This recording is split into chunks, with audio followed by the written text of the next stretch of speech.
Fantasy. I'm your host, Simon.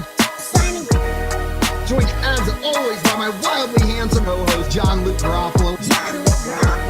Our friend Coop with us, aka Coop A. Fiasco.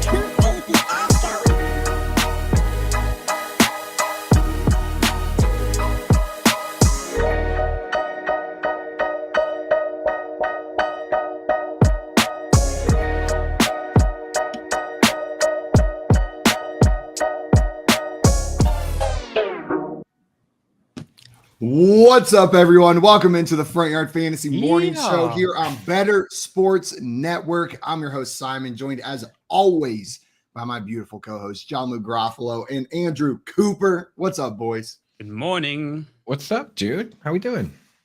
Good morning. Good morning. I was finishing your song for you, JL. Beautiful. You didn't finish the last two lines right there. It's going pretty well this morning. I got a little morning rasp right now, so bear with me. It's gonna go. Rasp. It's gonna be a little sultry coming from Simon today. Sultry Simon. We got Tommy in the chat saying, yo, time for the show. He comes in with that rhyme every single day. What's up, Tomo, the bomber? Welcome in. And Craig in the chat saying, early AM salutations, friends. Early AM salutations to you as well, Craig. Guys, thanks for tuning in bright and early this morning. Escargot. Escargot. It is Wednesday, my dudes, which means it's time to get ready for week 8. Wednesday's the best non-football day because I feel like we're sitting there and we're just ready to go for Thursday. Like I got all the energy I need. I got a full day to prep all my lineups. Everything's got that hump day hype. Got that hump day hype. To wake up, see what you got on Christmas waivers. You know what I mean? See what came through for you. Did you guys get our boy TT Turbo in any leagues anywhere? I didn't get any TT Turbo. I was outbid in the 2 leagues that I put bids on him for, and didn't get him. I did get 1 share of Mr. Wan'Dale Robinson, though.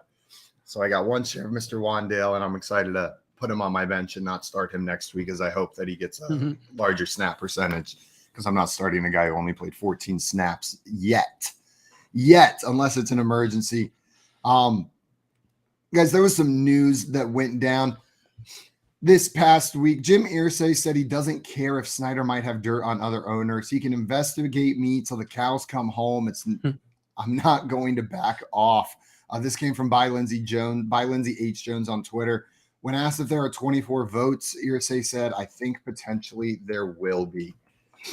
We've talked about this before, but I hate Dan Snyder. I hope he gets removed as an owner. I don't think it's good for the NFL that he owns a team. But if he wants to take some other garbage out with him on the way out, I'm totally cool with it.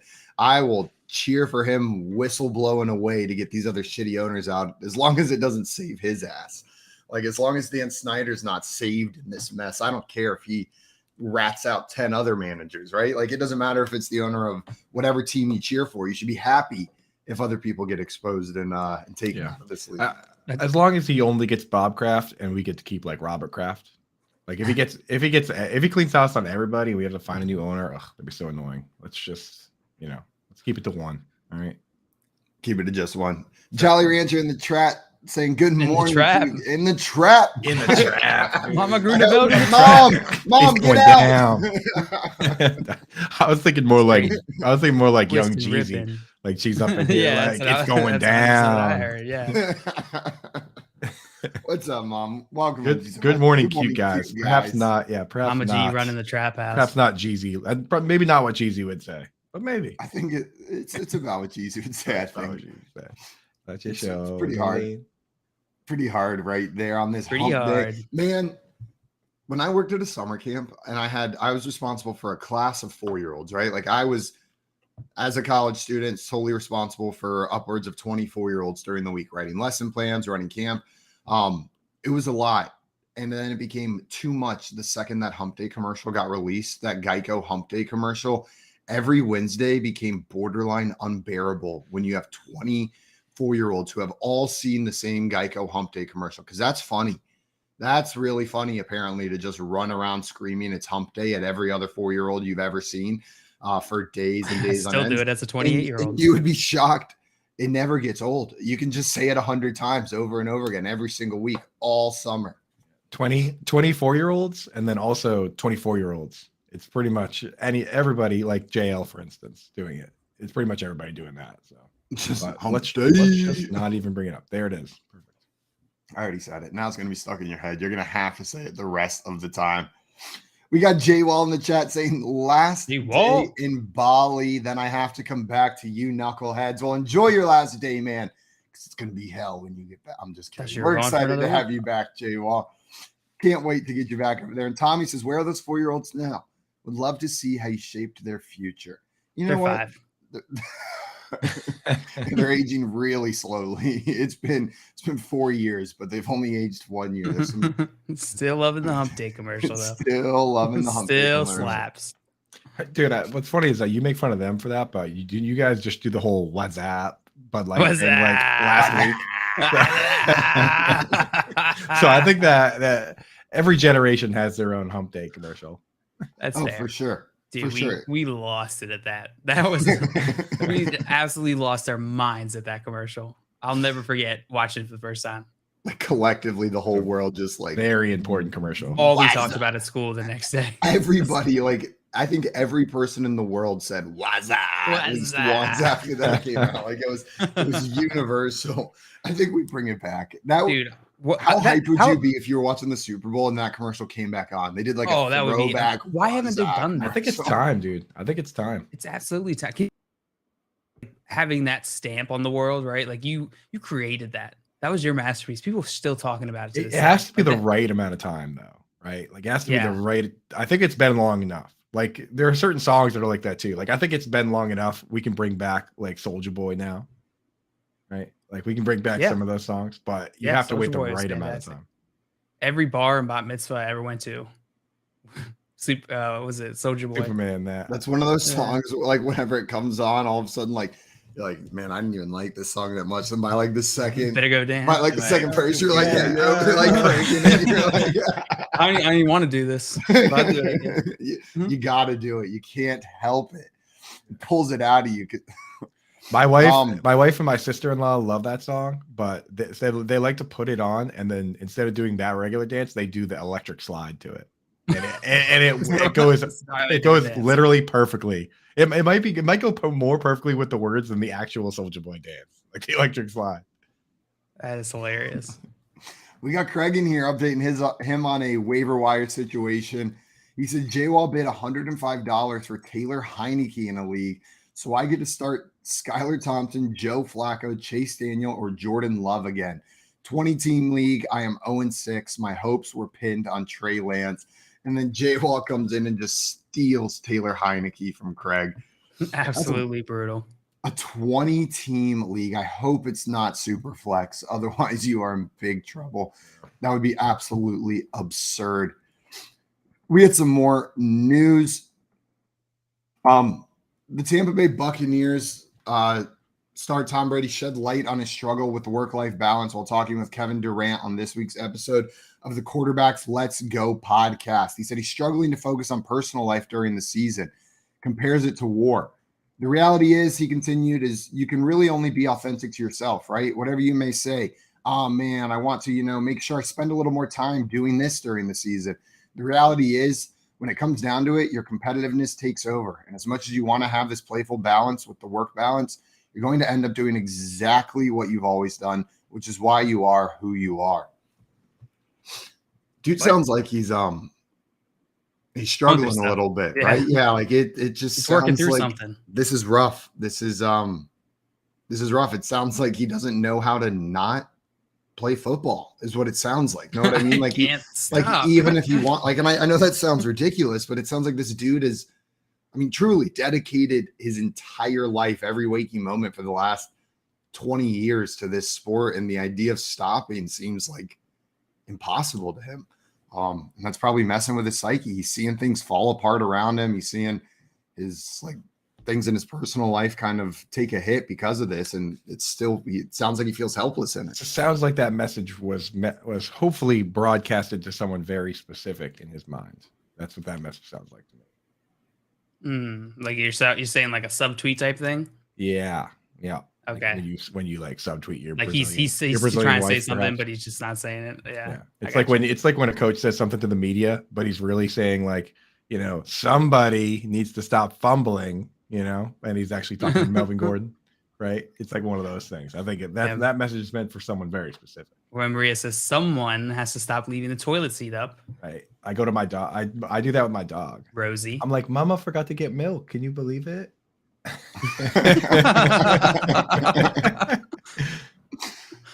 Didn't expect that one.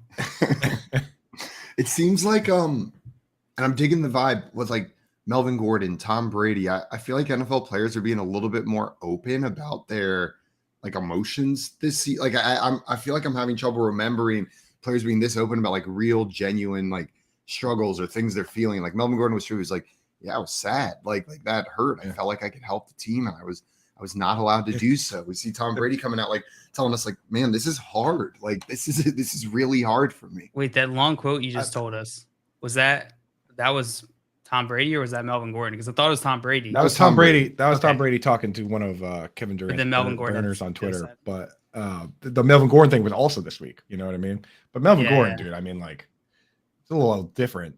They put clown emojis on the Jumbotron. Of course he's sad, Yeah, 100%. Of course he's going to be sad. Craig wants to know, you remember the follow-up parody they did for the What's Up commercial? How are you doing? I don't know that, Craig. I'm gonna have to look. I'm gonna have to look that one up. Yeah. We have Sean Davis. Sean Davis over in the YouTube chat. Good morning, Sean. Do I cut Dalton Schultz? Sean. Give me an example of what's out there on whether or not to cut him. The thing with Dalton Schultz is he falls pretty squarely into what is referred to on the show as the tight end glob, which is essentially the group of tight ends that are the third or fourth target on their team. Usually, it's a pretty decent pass attack. And they're, a threat to score a touchdown on any given week, but they're not a top 2 target on their team, which kind of puts them in this like group that they could any given week, they could be anywhere from tight end 5 to tight end 20, right? That's kind of how the glob works, boys. So I think with the return of Michael Gallup and him having a tweaked knee, he kind of ends up in the glob. I think the best thing for fantasy football for Dalton Schultz is if they were to put him on the IR, and you could put him in not on the official IR, but if you were to be ruled out early and you could put him in an IR spot, because you can't trust him right now coming off tweaking his knee once again. So if there's anybody decent out there, Dalton Schultz is cuttable, especially if you don't have an IR spot. But, in deeper leagues, you got to hold a guy like that because we know his upside too. Yeah, no, I'm with you. I'm with you 100% on that. Let us know who's out there, and we'll wait. Yeah. If especially with injury and stuff. Irv Smith is out there. He seems like he's been getting some attention lately. Are you starting Irv Smith over Dalton Schultz? Don't give us actual decisions to make, Simon. You're right. Sorry. If you want to know whether to start Irv Smith or Dalton Schultz, Nando is on at 3 p.m. today. 3 p.m., bring that question over to him. And he'll gladly help you out. Allen Robinson. Yeah, that's why did he have to come out and have a good game and just make everything complicated? Just be good or be bad, please. I kind of figured that might happen. So I would drop. I would go Allen Robinson here. I'd pick him up. I would. You pick up Allen Robinson pretty consistently getting 5 or 6 targets a game. Is just he's not doing anything with it until now, right? Dalton Schultz between the PCL and the wide receivers, you can get him out. Get him out. Chargers kicker Dustin Hopkins is out 2 to 4 weeks with a hamstring strain. He's going to be sidelined for that time period after he suffered that strain in Monday's 1916 overtime victory against the Denver Broncos. This comes from Coach Brandon Staley yesterday. He suffered the strain in the second quarter when he said he felt a pop in his right leg, followed by pain as he attempted an extra point. Yeah. You see him every time he made a kick. His whole body, like he would make the kick and then he would just like I know it was part of the motion, but he had like this just horribly pained look on his face and would go for his leg every single time. I was like, why do they keep sending him out there? Stop it. He said in the post-game interview that I think the reporter asked, like, was it any more difficult to kick like the longer field goal attempts versus the shorter ones? He's like, no, like it's pain. He's like, whether I'm kicking it like hard or slightly less hard, he's like, it's pretty much hurts the same. And I think this is a message to everybody out there in the world of football that thinks that they can kick field goals. No, you can't. Me. Like this guy, like they definitely have a backup emergency kicker somewhere on this team, and they would rather roll this guy out with his leg hanging off than use that player. So there's zero chance that you could be a professional kicker, as much as in the back of your mind you like to think so. This is except for Jay Wall, who actually crushes the football. I saw him at the Expo hitting him like 50. So Jay Wall, maybe you could. Everybody else, no, it's not happening. So Coop, you have to put that dream aside. I don't mean to like rain on your take here, but I did make a 15-yard field goal at the College Football Hall of Fame in front of a bunch of 8-year-olds, and they were all absolutely missing them. Like they couldn't hit a single one, and I drilled it. Just nice, way better than all those kids. I think every single person has that story of the time that they did kick a field goal. So I'm just saying, a 15-yarder once at the College Football Hall of Fame on what was surely a regulation field goal. I can't imagine they would put up something that wasn't regulation. How many 8-year-olds was this in front of? Oh, 16? At least 16. Like there was a whole line formed. I was the one adult in the line with all of the children. Were you in charge of these children, or were they just? No, my dad and I went to the College Football Hall of Fame, and as we're leaving, we like there's like this interactive area, and like, and I see it, I'm like, I'm gonna do it, Dad. The funny part is, I stand in line, and then I look around and realize I'm the only adult in line. It's all children out there to kick the field goal. Of course. And then I look over, and my dad is standing with all the other parents waiting for their kids to kick a field goal. It's like my dad's chilling with the parents, like watching the kids. I'm just imagining him over there, like after I make it, like he always always like, that's my boy. Like that's my kid who just see that kid who just nailed the field goal. Did he put his hand, like after you hit it, he put his hand on your shoulder and you guys just walked off into the sunset? Yeah, and he was talking mad trash to the other parents about how bad their kids were at kicking field goals. Was there an audible wow from all the 8-year-old kids? Not audible. In fact, none of them reacted at all. But I have to imagine they were just so shocked and impressed. Not a single one of them remember. Yeah, they still talk about it to this day, I'm sure, without a doubt. They bring it up just as often as Jail brings up like that he went to high school with Stephon Diggs. Did I tell you guys about that? No, you didn't. Did you beat him in a handwriting competition or something? Handwriting, yeah, cursive. Cursive competition. I got the eyes. Give me an advantage.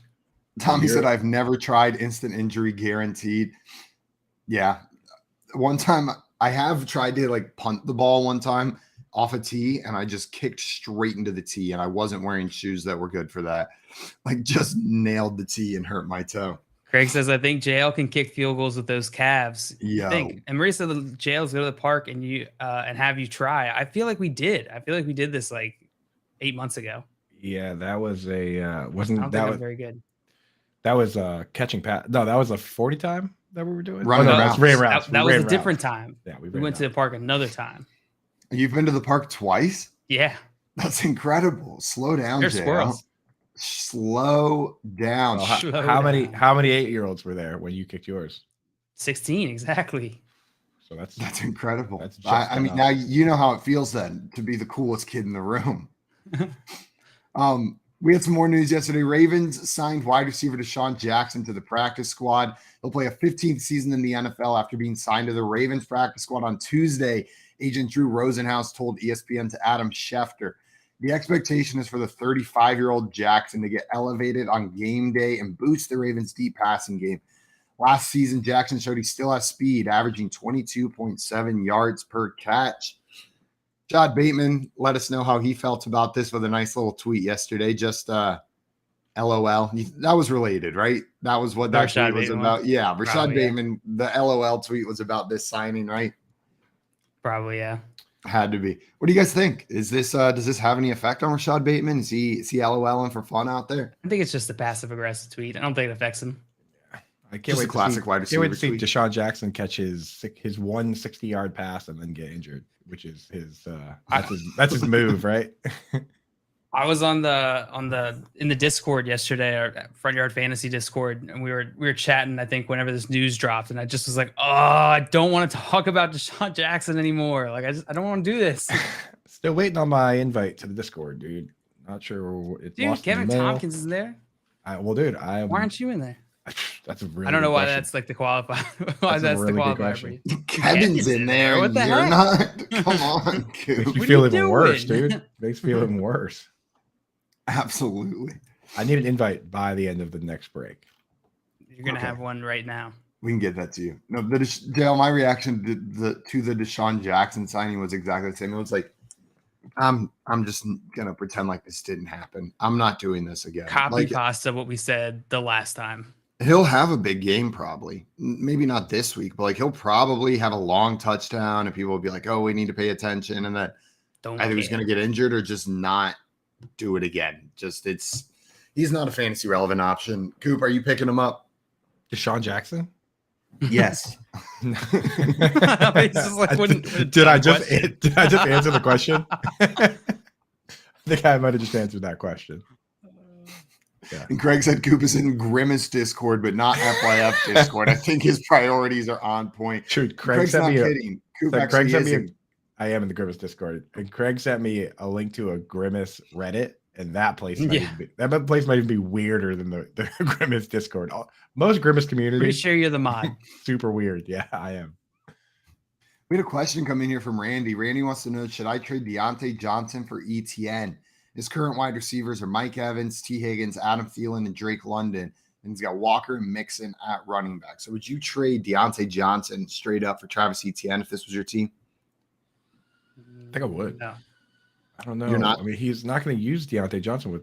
You can get away with those wide receivers. Do you start 2 wide receivers or 3, Randy? I think that's a big question here, because if you start 2, then it's just Evans and Higgins all the time, nonstop. Can't stop, won't stop. Nonstop, won't stop. Yeah, I'm with you. I like this trade. Add some depth at running back. Walker and Mixon are great starts, but Etienne's a flex-worthy player and a great next. 2 wide receivers in a flex jail. Does that change your opinion? I was always on your guys' side. I just thought it was the other side. I thought it was flipped. I thought you were trading Etienne away. I was gonna say, dude, like you're like you carry the Etienne flag, so I could figure I'd get down on you for that. All right, so we're in agreement. Yeah. No, I'm with you. JL is just stupid, but we fixed it. I'm just an idiot. Yeah. So very good.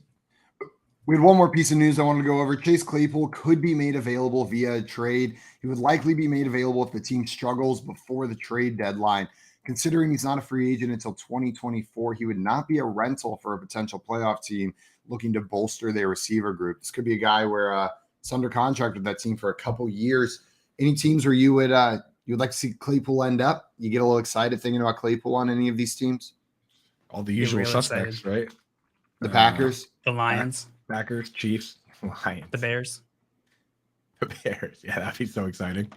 Yeah, I mean, in my the Jets. In my mind, Chase Claypool's been available this entire time just because he's been kind of a punk, has he not? Like, he kind of butted heads with Mike Tomlin, said he was a top 3 wide receiver in the league, which is absolute diva style, right? So, I love it. Yeah, dude, you know what? I don't count that against him at all. Me neither. Did you say he looks like 6'9"? So disrespectful. But he kind of does, though. So I don't know. Oh man, I don't take any. I don't take him down a peg at all, really, for a lot of the emotional growing up things. You know, do what he does. Say you're top 3, man. You know what? Believe in yourself, because nobody else will. I like that. That's what, every time people are going hard on like these young players, like they got an attitude or they're doing something, I'm like, man, if when I was 21 years old, someone handed me a couple $1 million, I'd probably be a problem too. Know what I mean? Like a couple $1 million and celebrity status. Like you got celebrity status and all the money you could ever want. And I'd probably be a real asshole. Right. I'm already pretty annoying as is, dude. You know? I got way too confident already as like a broke, kind of chubby dude living in South Texas. Like I got no reason. I love that's your image of yourself in your head. Yeah, I love me some me, and I'm not even rich, you know. But yeah, I mean, like this is what the Steelers do, right? This is their MO, is to just absolutely knock it out of the park, acquiring wide receivers. And then they make a decision on which ones to keep. Like they did this they sat there with Emmanuel Sanders, Mike Wallace, and let them both walk because they had Antonio Brown. And, you know, if Deontay Johnson has the power to bench the quarterback, which apparently is what was being reported, that he's probably the guy they're keeping. Him, Pickens, who they have under contract, Freiermuth. They don't really need Claypool. So send them away. Send them to the Packers. Get out of here. No, I'm with you. I'd like to see Claypool on a team where maybe he has a little bit more value. Just don't go to like the the Bucks or someplace that's full. That would just make it a little bit more frustrating. Yeah, it would annoy me if he broke up some of these like highly consolidated 2 wide receiver situations. Like I know like the Seahawks would probably never trade for him, but I like being able to count on just Lockett and Metcalf being the guys, right? Like keep him away from like I wouldn't want him to go to like the Vikings right now. That would be annoying for fantasy. Like stay away from those teams. Go to a team that just has one. The Colts, like that would be okay. The Colts would be terrible. Like we're trying to figure out that second wide receiver option there between like Alec Pierce, Michael Pittman, right? You think that would be okay? It would. It would just make that like it would make all 3 of them unstartable. It would vaporize Alec Pierce and Paris Campbell. I think if they're going to trade for that guy, they're going to use him. Anyone that's trading for this guy is going to make him a focal point. I think. Yeah, makes sense. Randy had a question in here for us. He said, "Do you guys know if Greg Dulcich still holds value if the Broncos backup comes in and gets playing time due to the Russ injury? So if Brett Rippon's chucking the ball, does Dulcich still have start appeal?" Here's the thing with Dulcich is that we like to get really excited whenever a shiny new player comes around, but he's also, because of Jerry Jeudy and Courtland Sutton, pretty squarely in the glob. Like he's elevated himself into the glob at this point. It doesn't mean he's a guy you were going to pick up and start this week unless you're Simon. And even Simon probably wasn't going that far. You weren't going that far, but you were getting him. I'm getting him. And he's fun. I'll start him like if it's an emergency. You know what I mean? But I can't even imagine you get down that far. Yeah. You got to see a little bit more before you can trust him in this offense. So would you start him in a tornado warning?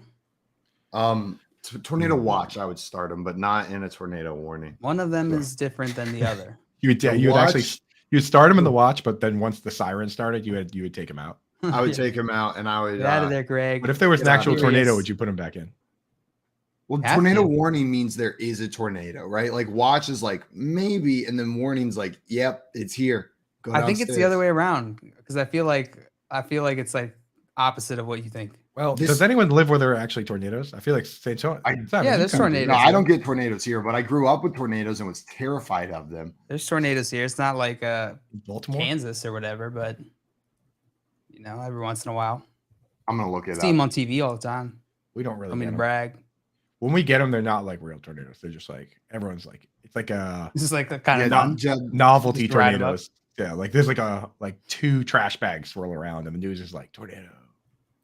Tornado watch means there is the possibility of a tornado happening, but that does not mean there's a tornado occurring at the time. A tornado warning means there is a tornado occurring at the time. So you're right. Okay. So I'm right. Dude, I'm right, but that's not what it's about. It's what about are we talking all of us about? learning. What are we? I thought we were talking about Greg Dulcich. Yeah, and tornadoes. No, tornado protocol. So now we know. Tornado safety. So now we know. I just remember growing up and my dad would refuse to go down to the basement whenever there was a tornado warning. And I'd be having like a full-on panic that he was going to die on his computer upstairs. But really, it was fine. It was just like windy outside our house. He had to get that spreadsheet figured out.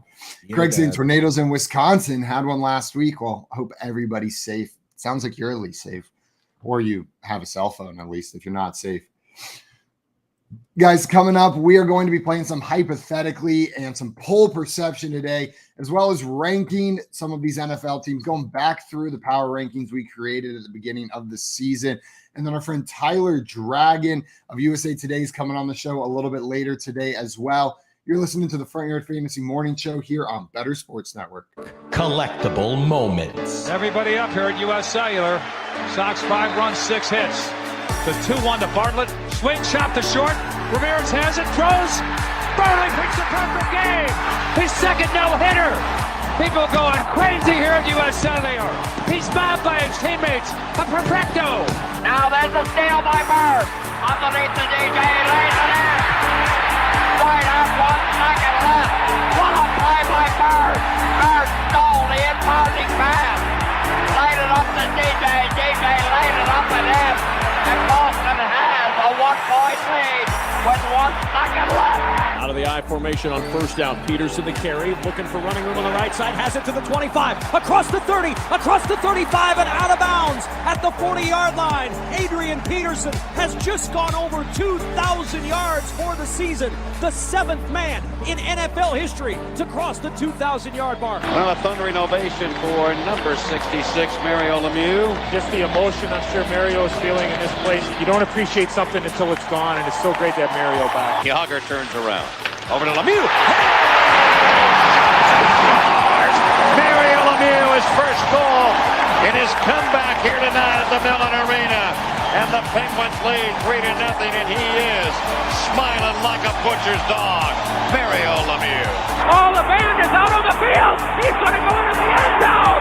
The Bears have scored, but the Bands are out on the field. Pearson moves in front of the STP Dodge. Petty comes back to the inside. They almost touch as they move down low in the banking. They're going to be side by side as they exit the bank and head for the finish line. Richard Petty goes back in front. They both spin. They're in the wall. Petty is sliding, slamming into the wall. He's coming down toward the finish line. Will he make it? Pearson is still running. The winner is car number 21. An amazing finish. Richard Petty's car demolished in the front end, as well as car number 21. An unbelievable finish, a terrible crash. David Pearson has won the Daytona 500. Leitner catches, comes down, dribbles, shoots, scores! Christian Leitner has hit the bucket at the buzzer! Pitched by Downing, swinging, there's a drive into left center field. That ball is going to be out of here. It's gone. It's 7-15. There's a new home run champion of all time, and it's Henry Aaron. The most valuable player is Magic Johnson. 42 points, 15 rebounds, and 7 assists. He starts at center, plays forward and guard, and leads the Los Angeles Lakers to a world championship 123-107 over Philadelphia. Whether you collect sports memorabilia, fantasy championships, or winning bet slips, talk about it on Better Sports Network.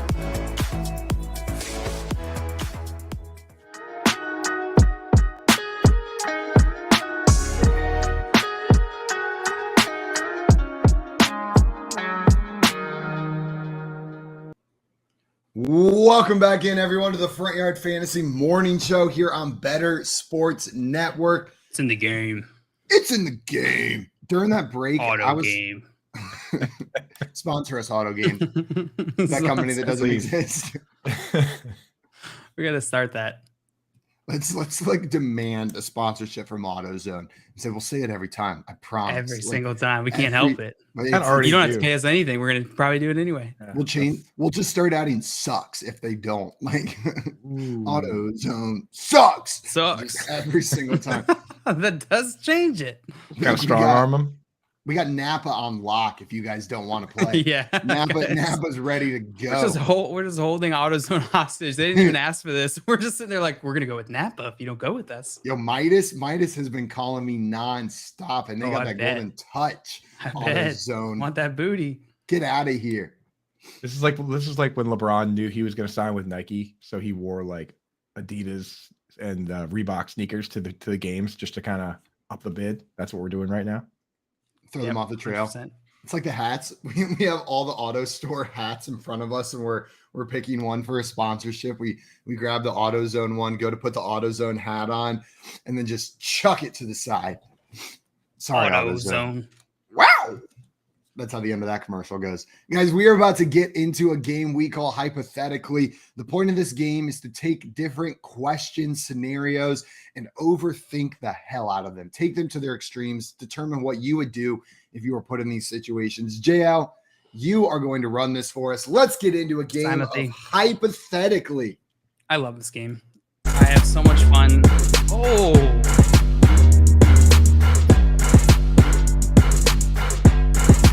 The JL dance.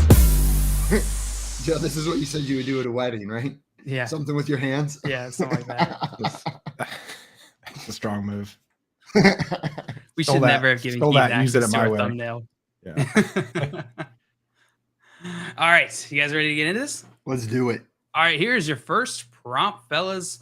I'm going to go through this. You'll have a chance to ask some clarification questions, really dissect this whole situation before you have to answer. Here it is. You're waiting in line for a wicked scary coaster at King's Dominion, the amusement park, on a hot July afternoon. It's finally your turn to ride, so you eagerly climb into the car and buckle up. The ride attendant checks everyone's buckles and goes to start the ride. Before she can, Taysom Hill pushes his way through the line, looking anxious as he seats himself in the seat next to you. Staring at you as he buckles himself in and the ride begins, you begin to panic. Start looking around for someone to help. What happens next? This is tough. I'm getting flashbacks to I don't know. Whenever I think standing in line for a scary coaster, like I haven't been on coasters very much recently, but a recent memory, I was in line for the Hornet at what's that park that's near Clemson? Hornet Park? No, the amusement park closest to Clemson. It's in North Carolina, Carowinds. I was at Carowinds in line for the Hornet, which was their new coaster. We get to the top of that first hill, and as we're going up, I start hearing buzzing. And I'm like, oh, cool. They added like Hornet sound effects to like this ride to make it extra scary. No, at the top of the first hill, the Tampa Bay goalpost. There is a giant bee's nest. beehive at the top of this first hill. And so as we crested this hill, there's just bees swarming all around. And I'm terrified of bees. That's the end of my life. Right so there was like a real panic fall moment out of up that. there. And that's the only time I've been panicked. And I'm sitting here thinking like, what would be scarier, bees or all of a sudden Taysom Hill's next to me on the roller coaster? And I think it's Taysom Hill. I think give me the bees, not Taysom Hill. I know this isn't a would you rather, but I'm being put in this like, that was my scariest moment on a roller coaster. This tops that. I think it's become a would you rather, bees or Taysom Hill. Bees or Taysom Hill. I'll tell you right now, dude. I'd rather ride the bee coaster all the way down, dude. You can put the bees next to me because Taysom Hill has made my Reddit and Twitter experience terrible. Like legit, I posted one. So every single week that I didn't have my rankings, someone came in and said, "What about Taysom Hill?" And now on Reddit, that's just like the thing that they say. Like I posted my rankings this week, and Taysom Hill is in there with a full write-up, a paragraph, and people are in there saying, "What about Taysom Hill?" Like I can't escape it, dude. It's like a bad dream. It's like a nightmare. Dude. So give me the bees. Give me the bees. Here's what happens next, JL. Here's what happens next. I figured it out. The only explanation for how Taysom Hill is like continuously getting all these snaps, getting out on the field through multiple head coaches now, is he's an expert hypnotist. Like he gets these people under his spell without a doubt. He can do it. No line. And I think his phrase is he looks you in the eyes and he says, "Put me in, coach." And then you're under his spell. So I think he sits down. We get to the top of the hill. Like I start getting a little nervous a little bit. I like accidentally without thinking reach over and like grab his hand for a second. And in that split moment, as I realize, oh shoot, I shouldn't do that to this man. I look over at him. He looks me in the eyes and he goes, "That's not a man." He says, "That's a god. Put me in, coach." And then snap. I'm under a spell. I'm no longer scared. We get off the ride. My girlfriend's waiting for me, but I don't even acknowledge her. She doesn't ride with you. No, she was too scared. Taysom Hill kicked her out of her seat. That's what happened. Like he was like, he said, he looked at her in the eyes and said, "Put me in." Put laxatives in her drink. So she's waiting for us. We don't acknowledge each other anymore. We both just follow Taysom Hill out of the theme park back to the Saints Stadium. We're with him in New Orleans, and we're just retrieving balls for him. We're his little football lackeys now for the rest of our existence. We are. He did all of this just to have a backboard. You think that's what happens? But so he steals your girlfriend's seat. But the moment you go to hold his hand, Sean Payton comes in to fight you because he's so jealous. so then Sean Payton steals your seat, and now they're just riding the coaster without you guys, which is fine because they'll have to deal with the bees. Yeah, you turn around looking for help, and it's Sean Payton, pursed lips, just. He's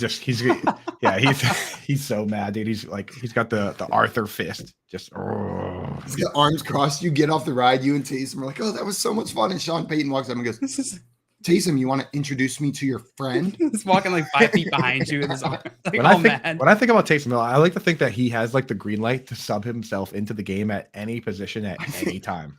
At any moment, he just starts jogging out, going like this, and whoever comes off, like he doesn't even know what position he's going to be playing. He just jogs out. And he's like, "Who needs in the moment?" Yeah, who needs a breather? What were you playing again? Right, exactly. I'm left tackle. The guard, breather, big exactly. He just comes out. He's like, "Anyone need a breather?" And he plays whatever position is available at the time. Seems to be the case.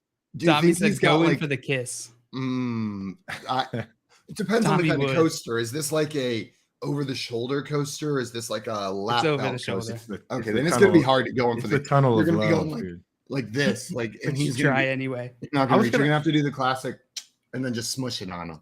I was gonna ask what Taysom Hill's doing in Virginia, but what am I doing in Virginia? Yeah, that's pretty far from me. That's a really good question. That's a good question. Pretty far from most of us. You were just watching the Saints game, and all of a sudden, Taysom Hill over the broadcast said, "Put me in, coach."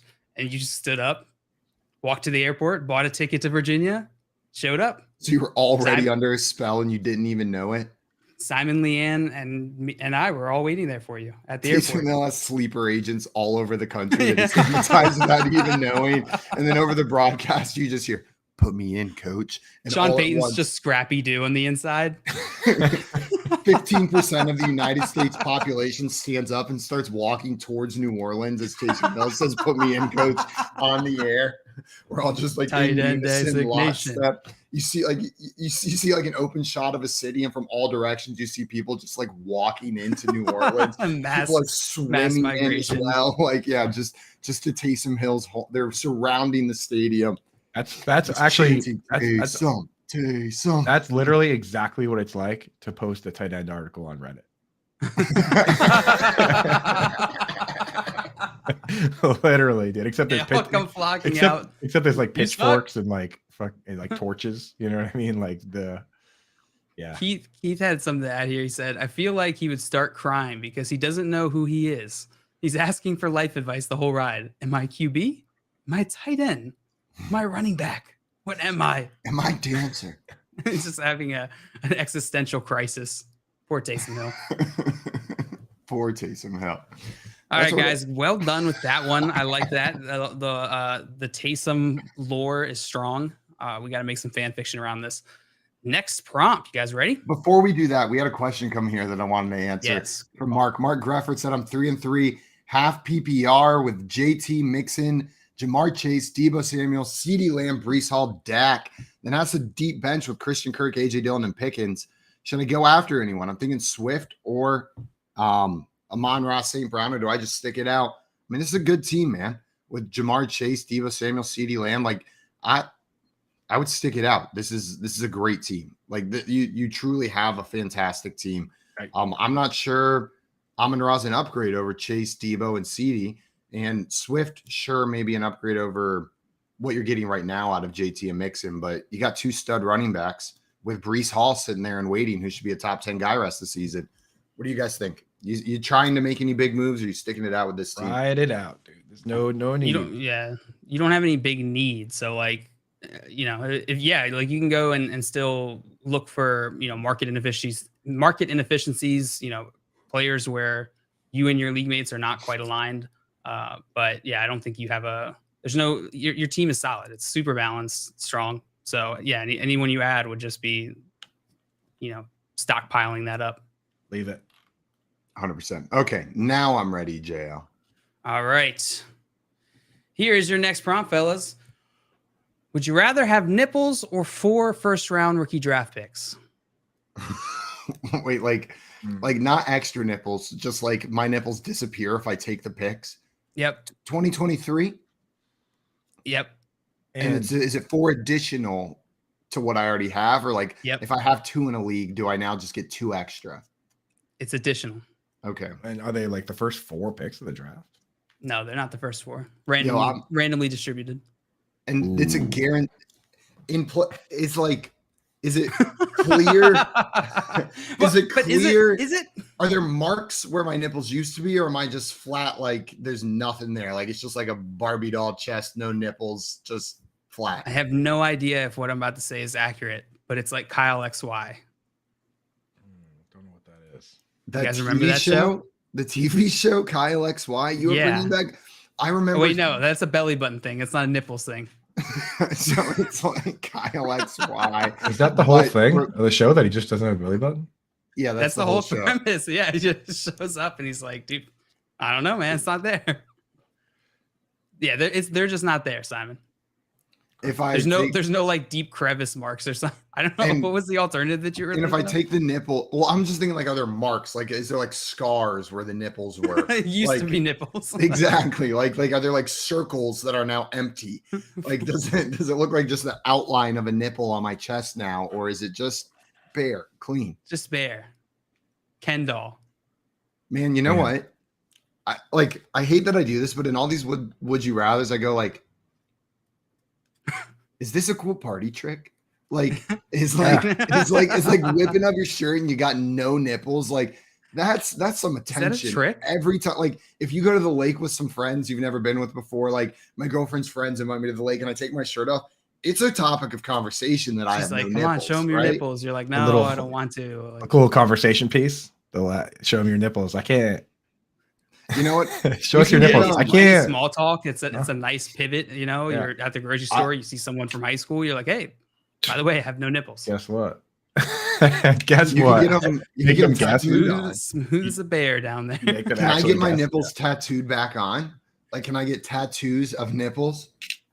Yeah, you can, but they don't look realistic. Okay, I was They're gonna like say they're like goofy. the there thing are is- tattoo artists who specialize in that. Shout out to those tattoo artists. There's like a couple you can like. They're on. I've seen them on Instagram where they do disproportionately it for large. You'd have to stay in pretty good shape though, because like people all the time would be like, show them. Yeah, And then you'd have to, you know what I mean? You'd have to do like, that thing you do. lift your shirt up and show everybody all the time. So you'd have to at least try to stay in good shape because you can't be fat and also lifting up your shirt all the time. I mean, you can. You just got to have that confidence. It's all about. Gotta have It's all that about swag, rocking dude. it. That's just another party trick, being super fat. Yeah. All right. I think I'm ready to answer this one. Tommy had one more question. So, can you grow your chest hair out so they are hidden? No, I can't. JL doesn't have to answer that one for me. No, I can't, Tommy. And know that it just grows like around it, but it just becomes like that much more apparent that there's like giant patch in your grass. It's, All right, Let's just say one of mine would be more covered than the other. I have disproportionate chest hair. Very cool. It does not grow Rhea said he equally had- on the right and left side. Show us. He had nipples, but not a belly button. Keith, what's the rule on nipples on this show? Are we allowed to show nipples or not? My guess is that you want to keep them, Keith you want is to keep the the moral nips to a officer. minimum. I Right. disagree fully. A nipplemum. JL, I'm taking. No, it's not. Do I get extra nipples if I give up the picks I already have? Like I've got one first round pick in a league.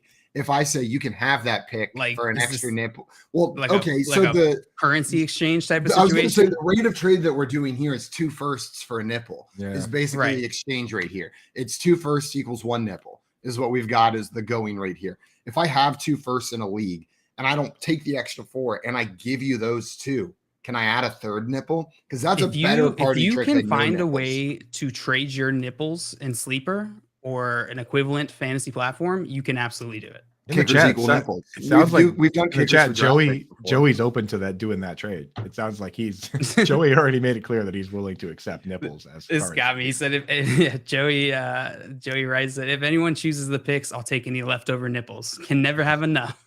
Never know when you'll need them. That's what I'm saying. How many I firsts think for I an would trade. eyebrow? I would trade 2 firsts for a nipple. Get that third one on there somewhere. That's a better party trick. I'll tell you. I'll So- answer this question right now. That this is just another one of those classic ones where one side of this equation gets both the good sides. Because I don't know about you guys, but sometimes when I run or ride bikes, my nipples will chafe, and it's just like brutal. Especially Pedaling if with it's your like nipples? a 5K or 10K. No, with the shirts and stuff, man. So for me, having no nipples, dude, I feel like that's a bonus. So I'll take the picks, and you can take the nipples, dude. Get them out of my sight.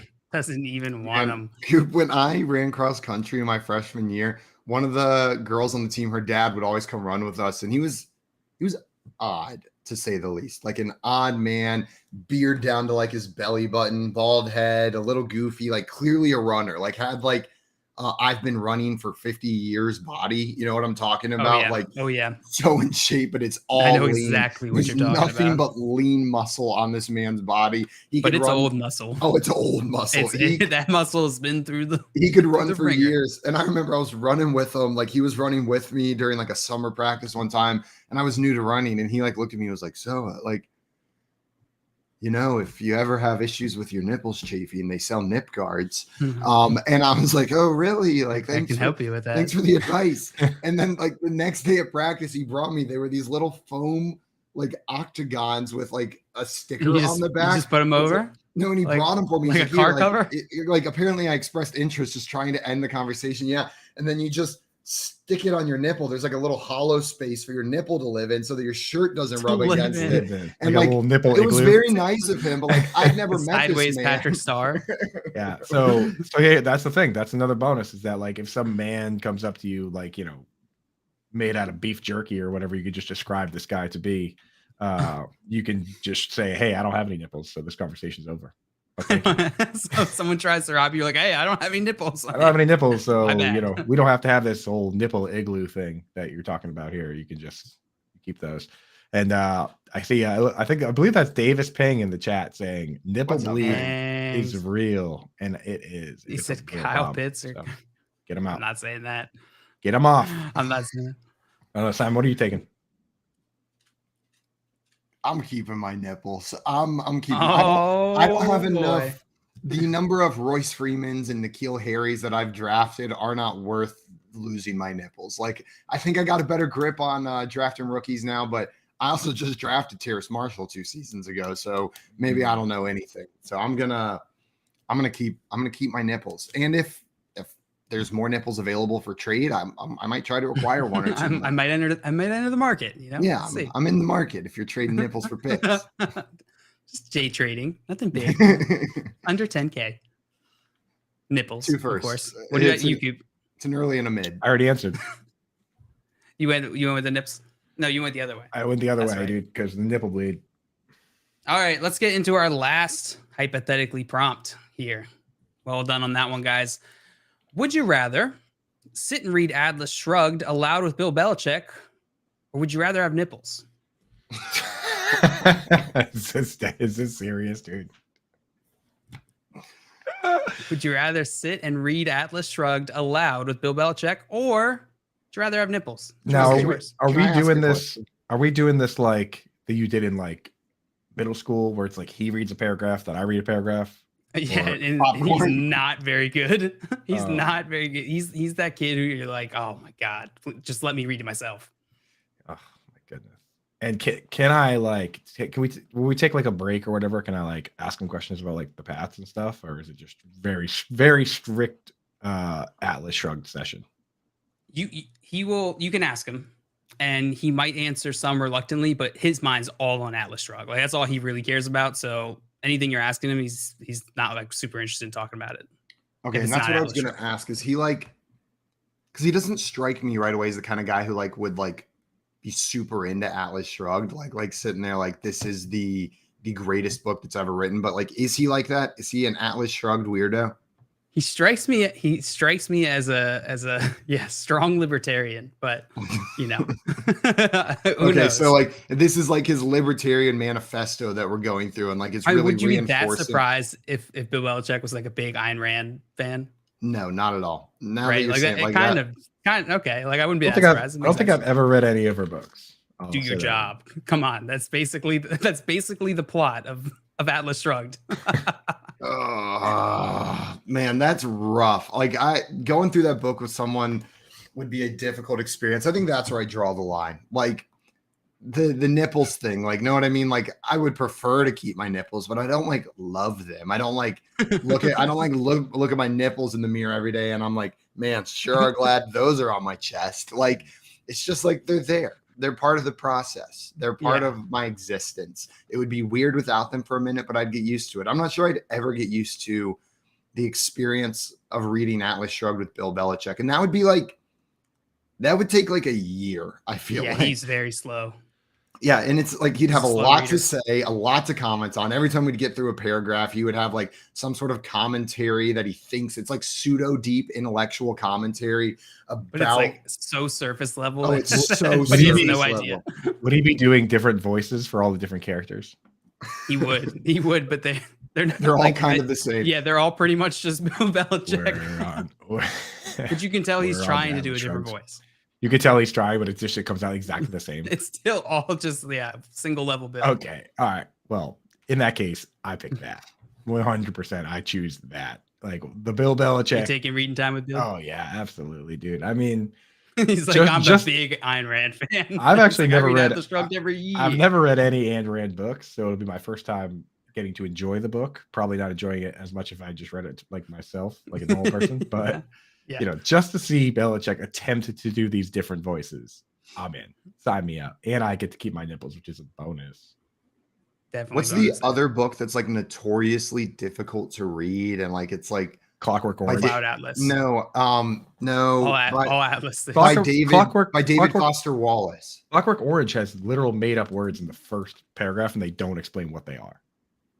Like, you have Infinite to. jest. It seems to be like your trigger, Coop. Serplant. That Coop's like, stop making up Well, words. at least Serplant, I could figure out what you were trying to say. In Clockwork Orange, like you have to just like use context clues and then like go back and read it again later.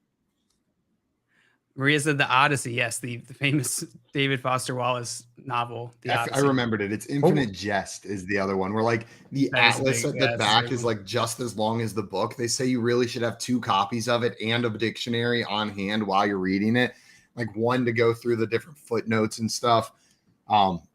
As long as it's not, you know what, I think I'd rather read Atlas Shrugged with Bill Belichick than Infinite Jest. I've tried to get through that one. That one's really, really difficult.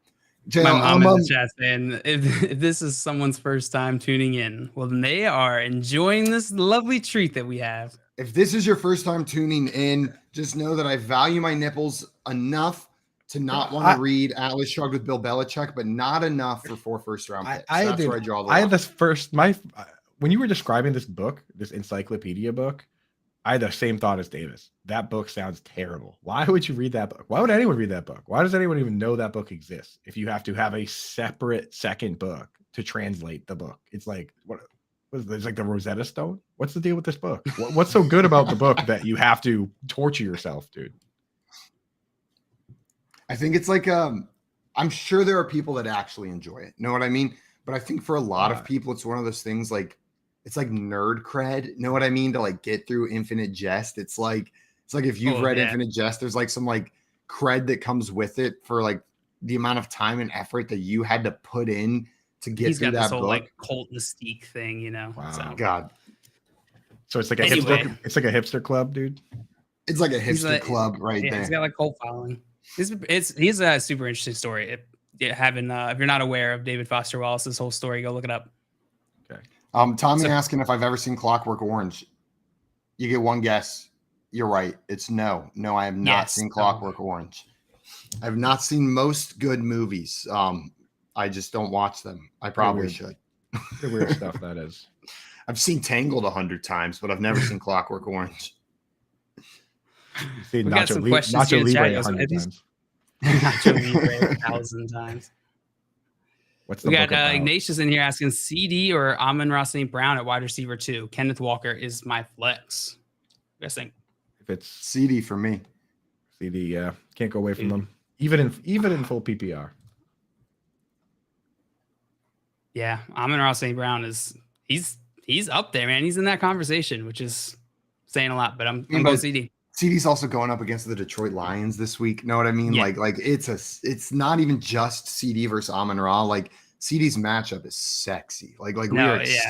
I'm not just like, this isn't a unpassionate CD. This is I'm excited to start CD everywhere I have them this week. Right. Dak's back. They're going against Detroit. Like this should be a fun CD week. For some reason, YouTube auto moderates nipple. So this has just been like a nightmare for me the last 15 minutes. Because I just have to keep showing, approving all the comments that have nipples in them, which is a lot because we've just been talking about nipples. So hit that fun button, drop a nipple in the chat, folks. Let's go. drop a nip in the chat. Drop a nip in the chat. We're Smash that fun collecting button. Front Yard Fantasy. Hit that nip button. The nip hour. Did we have any more questions come in that we wanted to get to? I thought I saw one more from Swansea Snakes. There we go. Yeah.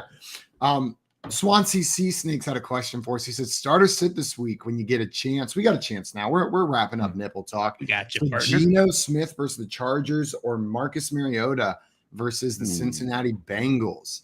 Coop, where are you going on this one? I'm going Geno, man. Geno's just he's been, besides this past week, he's been very good. And Mariota, even though he had the rushing touchdown, he only threw 14 times. That scares me a little bit about what Arthur Smith wants to do. I think deep down, Arthur Smith doesn't want to be like this heavy pass attack, whereas the Seahawks seem fine with it. So I like Geno. What do you guys think? Geno for me as well. I have a hard time moving away from Geno. Mariota's not a bad start, but if Geno Smith's sitting out there, I'm rolling with Geno Smith. I'll go Geno too. There it is. Triple Geno. Guys, if you're enjoying what we're doing over here, make sure you head on over to our YouTube channel. Hit that subscribe button. We're on YouTube at Front Yard Fantasy, and it's tons of nipple talk over there. Just just nips on Honestly, nips, like overwhelming. nips. I just got overwhelmed right there. I was waiting to see if there was even more nipple talk coming. It was just that's all I got to say about that. Guys, coming up, we're going to be talking some more about nipples. Just kidding. We're going to be playing some poll perception, our game where we test the contestants' understanding of the public's perception of fantasy football players. We'll be going through some of our NFL rankings a little bit later as well. And then Tyler Dragon, NFL and track and field reporter for USA Today, is joining the show as well. You're listening to the Front Yard Fantasy Morning Show here on Better Sports Network. Make bets and follow your fantasy team while you buy, sell, and trade collectibles in real time. Only on Better Sports Network. Surely, kickers never retire, I think. They just continue playing for all eternity. Like, there's only ever been 30 NFL kickers. Yeah, they're always readily available too. It seems like, you know what I mean. Like they just get called up. They're like, you kicked for us 10 years ago, right? Why don't you run it back? Let's I imagine Graham every Gano. single kicker that gets the call is on a high school football field somewhere, just practicing field goals after hours. Like it's like 9 p.m. and they're out there just in the local high school kicking field goals, and the phone rings. They get the call and they're like, yeah, I'm ready. I've been practicing for this. I have an amazing kicker story. If you guys have a second. I got a couple. The number one all-time field goal kicker is Adam Vinatieri. The next two guys are Morton and Gary Anderson, right? Gary Anderson was a dude from like South Africa that just played rugby and soccer. He just could absolutely boot the ball, right? They bring him over and he does like a tryout and he's just absolutely crushing the ball. And all these colleges are like, dude, we want you to come kick field goals for us. And he goes, I don't even want to play football. He goes, I want to play soccer. He goes, I want to play soccer. He goes, so if I can come to your school and play soccer, I'll also, in the fall, I'll kick for the football team. And Syracuse was like, yeah, sure, whatever. Like, you're on the soccer team. Like, come on. And he went to Syracuse to play soccer, but also kick field goals. And then he ended up being a top 3 point scorer in the NFL all the time. That's ridiculous. And his answer to recruiters was, I don't want to play football. I'll do it in my spare time. Yeah. He's like, you got a spot for me in the soccer team. Syracuse is like, yeah, we got a spot for you. We don't even care about our soccer team. We don't even care. We totally have that spot. Right? They had to like cobble together a soccer team. This guy's the captain. Oh my God. It's like Accepted, the movie, but they just like had to throw together a whole fake soccer team. Somehow they still got Justin Long. Right, yeah. Like Adam Sandler's the coach. And dude, it's imagine they win the national championship. That's a movie, dog. Yeah. Boom! Someone call up Disney. Yeah, we just wrote a movie for you, Disney. This has Disney sports movie written all over. I'm borderline crying right here just thinking about this movie right now. Dude, the story gets even crazier. Like I should have looked it up again, but like it was like a high school coach that went and found him, and then that high school coach ended up being somebody crazy famous that like coached for the Rams. Stay tuned for sports. Talk about your picks, your fantasy teams, and your sports collectibles on Better Sports Network.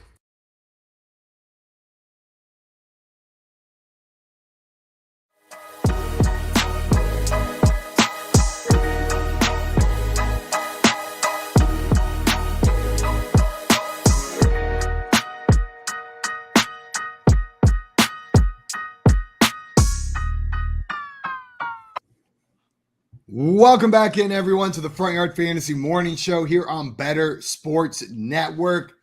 Davis Peng in the chat dropping some genius during the break. He says we should start a TV network called Nickelodeon. Nickelodeon. He drops Smart that and as says, hell. going back to bed. See you later, friends. Dude woke up at 4 a.m., came up with Nickelodeon, and went back to sleep. That's a full day's work. Just mic drop. Mic drop right Beethoven. there. Heads out. Enjoy your second sleep, Davis. We'll miss you. Yeah, we'll miss little nuggets. Share all like your brilliant ideas with us Man, when you wake up. If that comes to him while he's awake, what does he dream about? Cats. Just cats. Primarily. He does have a cool cat. He does have cats. Primarily cats. Guys, we're about to get into our game Poll Perception. This is the game where we test your knowledge of the public's perception of NFL or fantasy football players. So let's get into some poll perception right now. You guys ready? Yeah. Let's do it. How this game works is I've got 5 polls that we found online ahead of time. Most of these about fantasy football. I'm going to ask one of you guys to tell me what percentage of people chose side A in these polls, the first option in these polls. The closer you are, the more points you're going to get, up to a max of 10 if you get it exactly right. Now, the other contestant, your job is going to be guessing whether the first contestant's answer is over or under the actual response. I said that wrong. Don't listen to me. You're going to be guessing whether the actual answer is over or under the line that your opponent set. So if JL guessed 50%, you think the actual one is in the 60s, you're going to guess over. And in the 40s, you guessed it. You're going to guess under if you think that's the case. You'll get 2 points for getting that right. We're going to alternate back and forth on who is doing the guessing, who is setting the line. Whoever's got the most points at the end of that 5th round is going to be our poll perception champion. You guys ready? So ready. Oh, yeah. Goose favorite game. I'm going to be the champ, dude. I know exactly what Twitter's thinking. Today? I know what Twitter's thinking. So I'm going to go. Let's see. Is Simon feeling like he's going to let me go first? Or if I say first, is he going to let JL go first? I will say first. That is the game. You're going first today, Coop. Coop, you got it. You are up first in today's game of poll perception. And here is your first poll. This comes to you from Good Morning Football. What's the defining image of week 6? Sauce Gardner Cheesehead, Josh Allen Hurdle, Jamar Chase TD, or the Bailey Zappi Flex? What percentage of people said it was the Sauce Gardner Cheesehead photo was the photo of the week? I want to say this has got to be, I think people will vote for the Cheesehead. Dude, I watched the Patriots game. I don't really remember the Bailey Zappi Flex, to be honest with you. So I think that one's going to be pretty far down. What was the third one again? So we have the Hurdle, Jamar Chase TD, Hurdle, Sauce Gardner Cheesehead, and Flex. I could say that the Cheesehead could be as high. The Cheesehead might be over 50%. I think the Cheesehead's a pretty strong image from this week. Most impressive. I will go with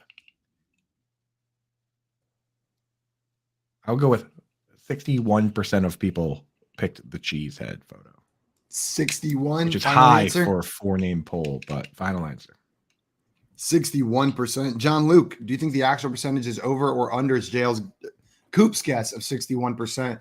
And a reminder to everyone in the chat while JL's guessing here, play along with us. Throw your answers in there. Give us your percentage guess. If you're very close, we'll give you a shout out. And if you're very wrong, we'll mock you for getting that one so wrong, you idiot. And if you call really your parents and tell them about call it. in, dude. If you really want to play, call in. You can have my spot. I'll just chill here, be Mr. Cool. Show us up. Just add them in. You can. This is a game. Play as many players as you want. I guess you can play. 61% is such an annoying guess, Coop. Borderline perfect. Queen Bee that you won't. Mr. Cool would. I'll do anything that I'm challenged to. Queen Bee. Whoa. JL Queen Bee in it thinks it's exactly the answer that Coop threw out there. Boy, you naughty. Swansea guessing 55%. We got Tommy with a guess of 48%. And Maria coming in with the under. The longer this goes without anyone hitting a Queen Bee, it's like the lottery. It's the more valuable it gets, where like the glory is there. So I want to be the first now. What if every time someone guessed Queen Bee, we upped the amount it was worth by 1 point? Like it would be worth like 89 right now. Yeah, easily, dude. It's just end the game. It's golden snitch of poll percentage. It's like when you're walking around Dave and Buster's and you see the jackpot that's like at like 14,000 next to all the ones that are like 3,000. You're like, I don't care how hard this game is. All my points are going in here. It's not even fun. On your 3 p.m. show, the moment I first heard the Queen Bee was even an option, I'm pretty sure I said it within 1 or 2 polls of it being an option. I couldn't resist. You and Tim. Tommy said, what if the other guy had to dress up as a Queen Bee? If someone nails a Queen Bee, I will dress up as a bee for the next show. Full face paint, everything. I'll get my best bee outfit on for the whole Jerry Seinfeld. Now I'm rooting for JL here. We should just play all day. The second answer has to be Queen Bee. This just ruins this game.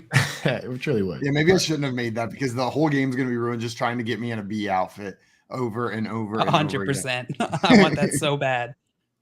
Yeah, Maria says plus a crown. Of course, naturally. I'm the Queen Bee. I would have to wear a crown there.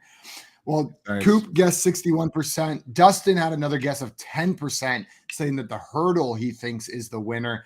The actual percentage of people that chose the Sauce Gardner Cheesehead was 40%. 40% on the cheesehead side. Dustin was right. Josh Allen with 48% on the Josh Allen hurdle is the winning image of that week. And Coop, you read it perfectly. The other two people didn't even care about 6% for the Zappy Flex and 6% for the Jamar Chase TD as well. But there are no points on that one. It's going to be 0-0 after Coop's first poll. Coop, you were more than 15 percentage points away. JL, it was not exactly the right answer. It was 20 percentage points away. I'll come back stronger. If you weren't peer pressured to queen bee that, would you have picked over or under? I wouldn't have, because I can't think for myself. So I would have just went queen bee. Perfect. I would have just picked up on your alpha vibes, Scoop.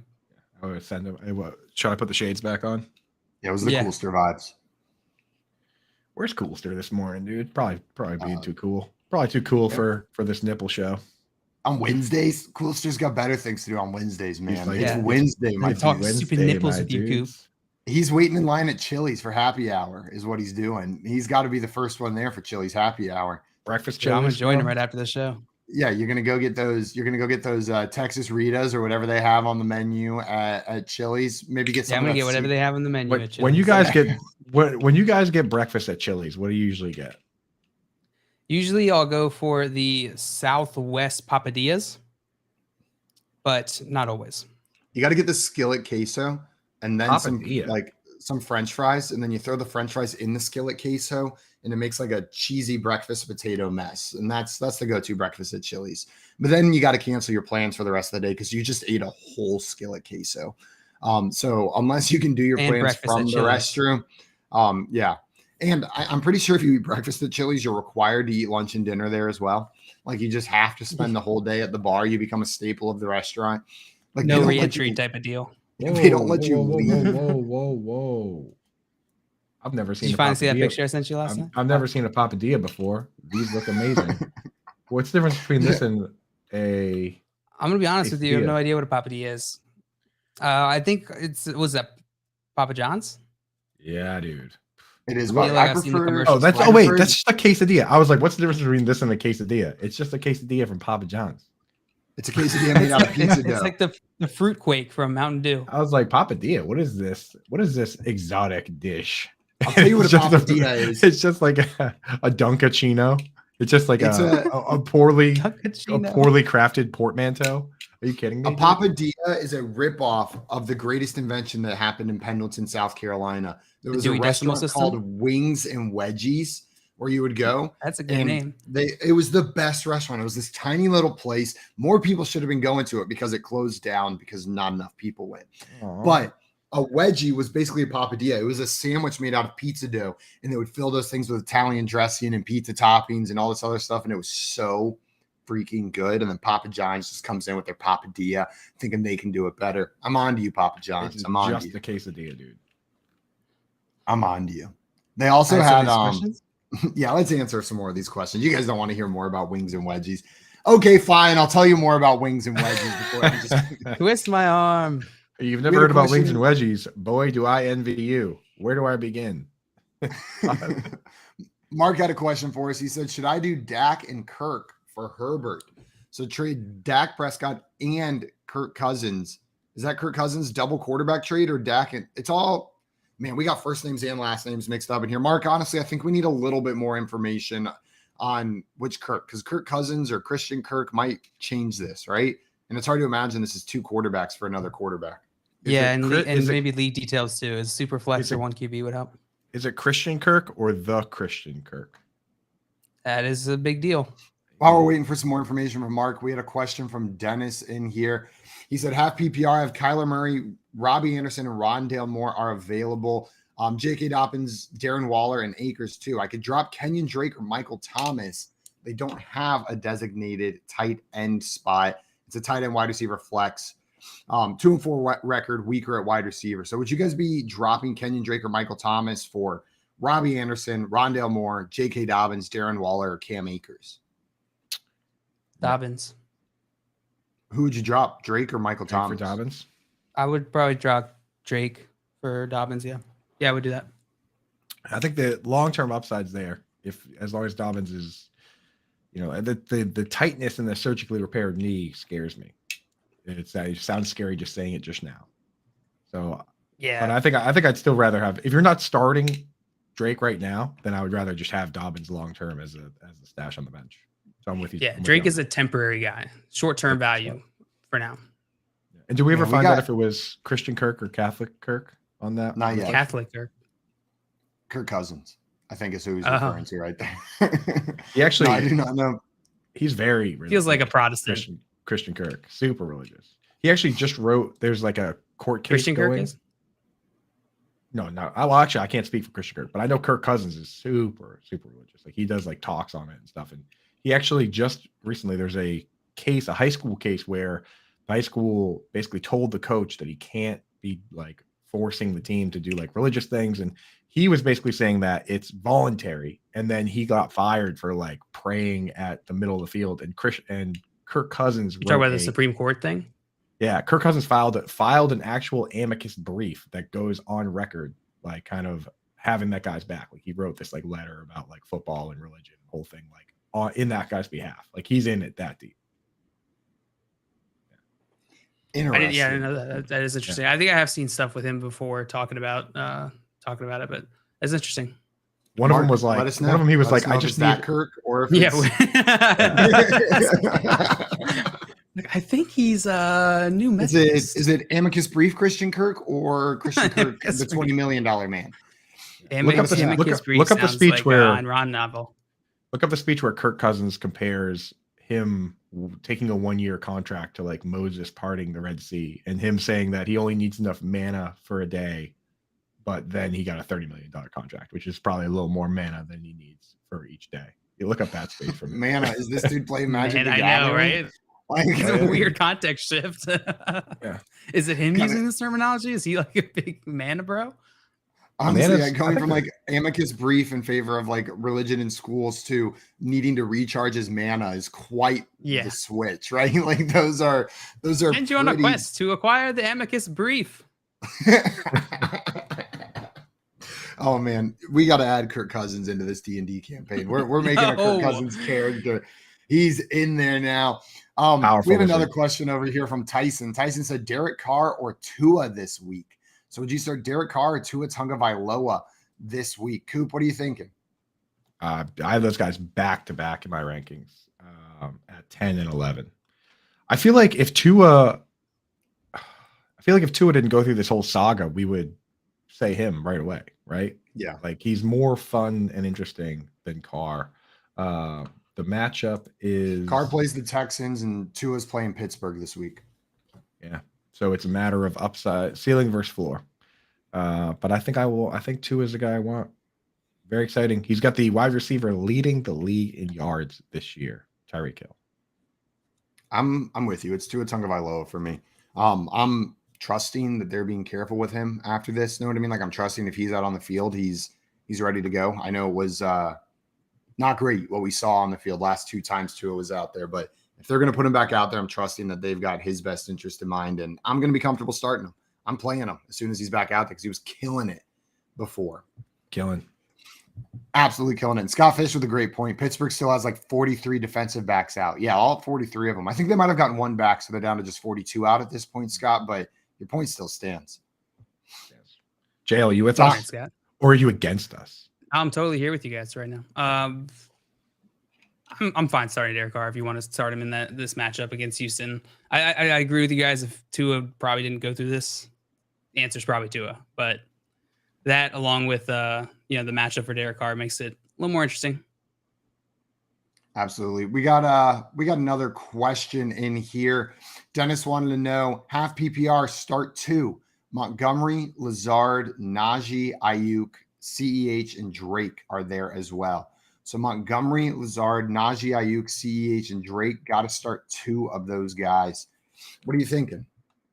Start 2. I'm definitely going to start David Montgomery. We've not really gotten any reasons not to start that fella. And then I think I would. So it's either Lazard or Ayuk for me. That's exactly where I was sitting. It's one of those 2 receivers, but they're close. Lazard's playing all the snaps. They're both playing pretty much every snap, actually. I think if Ayuk didn't score 2 touchdowns last week, I would go with Lazard. So I think that's who I'm going to go with. I'm not going to Yeah, let the those matchup touchdowns for poison me. Lazard. The match for Lazard and Ayuk are good this week.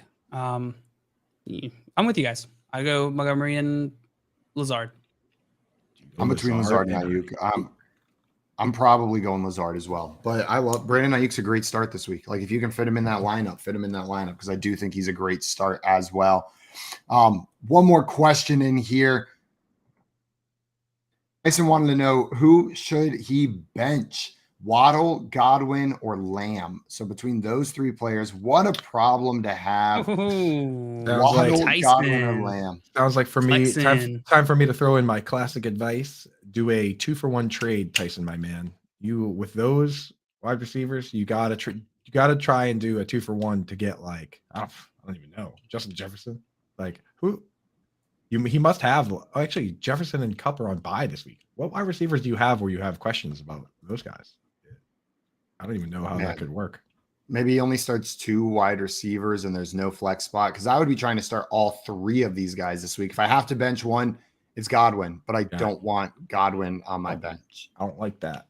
Me neither, but it is Godwin. I want him in my lineup, JL, or in my living room. That'd be pretty cool if I walked out of this room, my office right now, and Chris Godwin was sitting on my couch playing Switch or something. I don't know if this is based in fact, but I just feel like he's 6'9". Yeah, is he super tall? I'm pretty sure he plays a cooler system than Switch. He definitely is more of an Xbox or a PS5 guy. A PS5 guy. Cooler system. It's not a contest. Of course, the Xbox or PS5 guy would be like, "Oh, it's cooler." It's not a contest if you're the guy definitely who cooler. only owns the Switch. I've desperately wanted to play the Zelda games, the Breath of the Wild and all that, but not enough to buy a Switch. Dude, come over, you can play. You can't play on mine after what you just said. After what you're not allowed to play on my Switch. I've besmirched. It's off limits. Yeah. Sorry, dude. Xbox, bro. It's the coolest console there is. JL, you ready for your next poll? Yeah. There was one more question. Can we hit that real quick? Yeah, let's hit it. Tyson says, sorry, another question. Don't ever apologize for questions. That's why we are here. We love them. Hunter Henry or Darren Waller, tight end, half PPR. Wow. Mr. Tickler? Dude, Hunter Henry over the last 2 games has played every snap except for 3. That is very good usage. And Bailey Zappi seems to like him. So if Bailey Zappi's in there, I'm tempted to start Hunter Henry over Darren Waller this week, as crazy as that sounds. Waller's been a little banged up. We don't know how he's going to come out. I guess he's got the Texans. So, I mean, that's a close one, but man, I really got to break it down a little further. But I don't know, man. Waller's just been they like Devontae Adams, they like Renfro. Upside doesn't seem that great. Is Waller in the glob? He's getting there for me. I hope not. He's getting there. You got to start Darren. You got to start Darren Waller. Can't start Hunter Henry. Is Hunter Henry out of the blob? Hunter Henry plays really in the glob. He's so blobbed. He's captain of the glob. He might be the blob. Yeah, like he is the blob. He's like the guy who's been in high school and he's like 25. He's coming around with Bailey Zappi, but when you think about his earlier games this year, the floor is so low. Like Darren Waller's not going to have a game where he has 1 or 2 targets the way Henry did in the early season. So go with Darren Waller. I've pivoted. I had to think through it. It's Darren Waller. Darren Waller, man. Yeah, I think I'm with you. I'm not benching Darren Waller for Hunter Henry. Not against the Texans. It's too sexy. Too sexy of a matchup to put Darren Waller on your bench. JL, you agreeing with us? I'm going to go Hunter Henry. Hunter Henry. Yep. Hunter Henry. Yeah. It's kind of scary how close it is, but I still got to stick with Waller. Is it because you like the way he smells? Even as a Patriots fan, it's because of his smile. Oh, his smile. I thought it was because of his smell, his scent. Stench, his musk. His musk. Fresh cottage cheese and lemon, I believe. My Auntie Koopy would pick Darren Waller, and I have to lean to what she would go because she's the smartest and she's the coolest. So Auntie Koopy the GOAT. There you go. Okay, JL, let's hit your next poll. We'll keep answering these questions in between polls, but here, this one's coming to you. Who was the better running back between these 2 players? Barry Sanders or Walter Payton? What percentage of people said Barry Sanders in this poll? Wow, dude. That's a tough one, bro. Peyton Manning was a quarterback, so he probably didn't run that much. I'm gonna go with this came from Herb 68%. Lawrence. Just so you know, this Oh, came from Herb Lawrence. Herb Lawrence. Yep. Herb sounds like a Bears fan. Herb Kirk Street. What was your I'm gonna answer? go with Dale? 68%. In favor of Barry. Always side A, yeah. Yeah, Barry's 68% from JL. Coop, what are you going with on this one? Barry Sanders is my favorite player of all time. That's a fact. Just love the way he was exciting, and also like, how can you be that exciting and also not be a showboat? Like he would just, like run all over the field. He'd run 50 yards this way and then 60 yards this way and score a touchdown, and then he would just flip the ball to the ref and like shake his teammate's hand, like you know what I mean, like it was a business transaction. Like there's something about that I really love. So that's my favorite player, Barry Sanders. And I don't have a Barry Sanders jersey, so anyone listening, maybe a special aunt of mine, maybe my buddy Swansea Sea Snakes. If you're looking to get me a Christmas present, that's the one. Your birthday did just pass, so I just want to. With all that being said, I think it's close enough between these two players that I'm going to go on.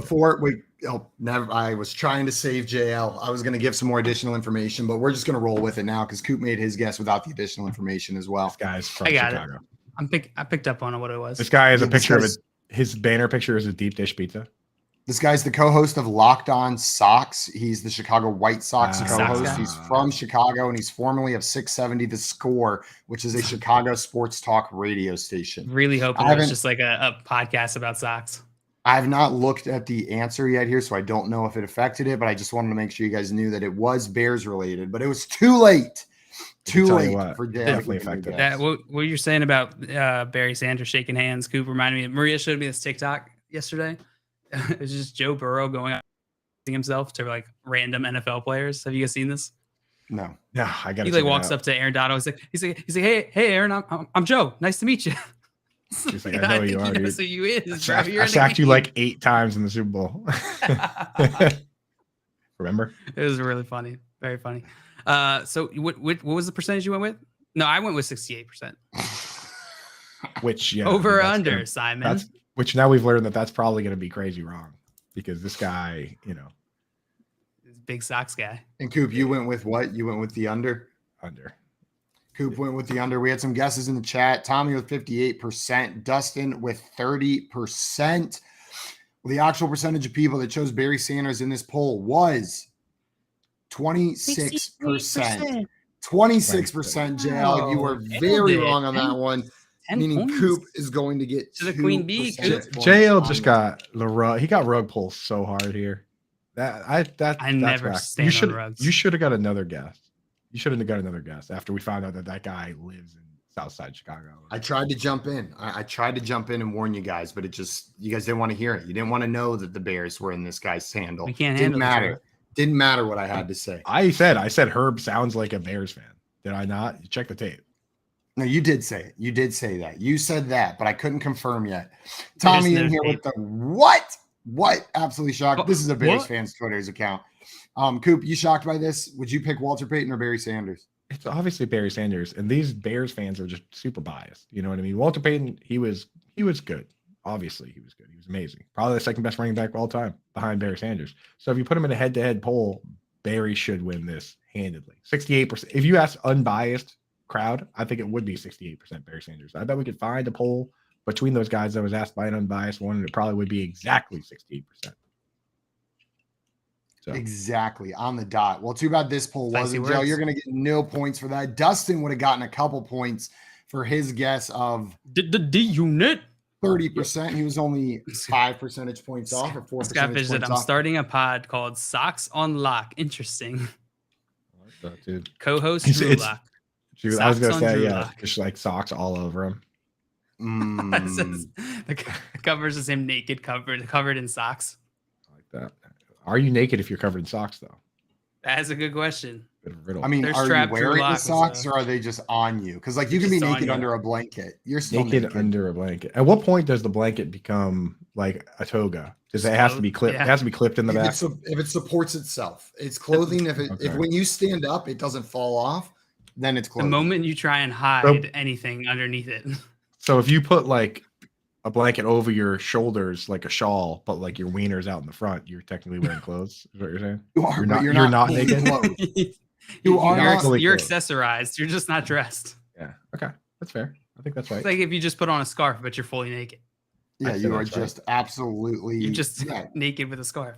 You're wearing a scarf. You have clothes on. That's actually the name of my autobiography. Naked in a scarf. Naked in a scarf.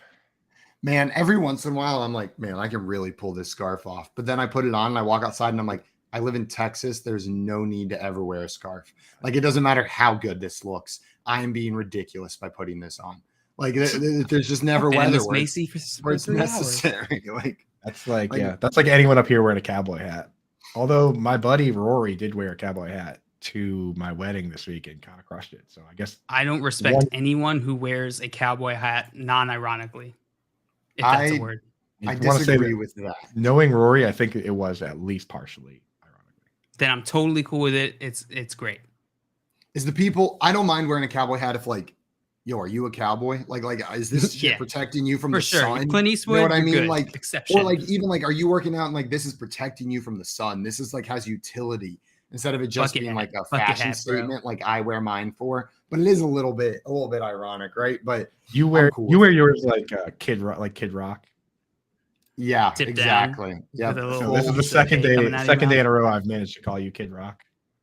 Yeah, I'm going the other route today. My icon, Kid Rock, just who I aspire to be is the way I'm going on that one. We got Nick in here saying, congrats on the wedding, man. Thank you so much, but I didn't get married recently. Congrats, though.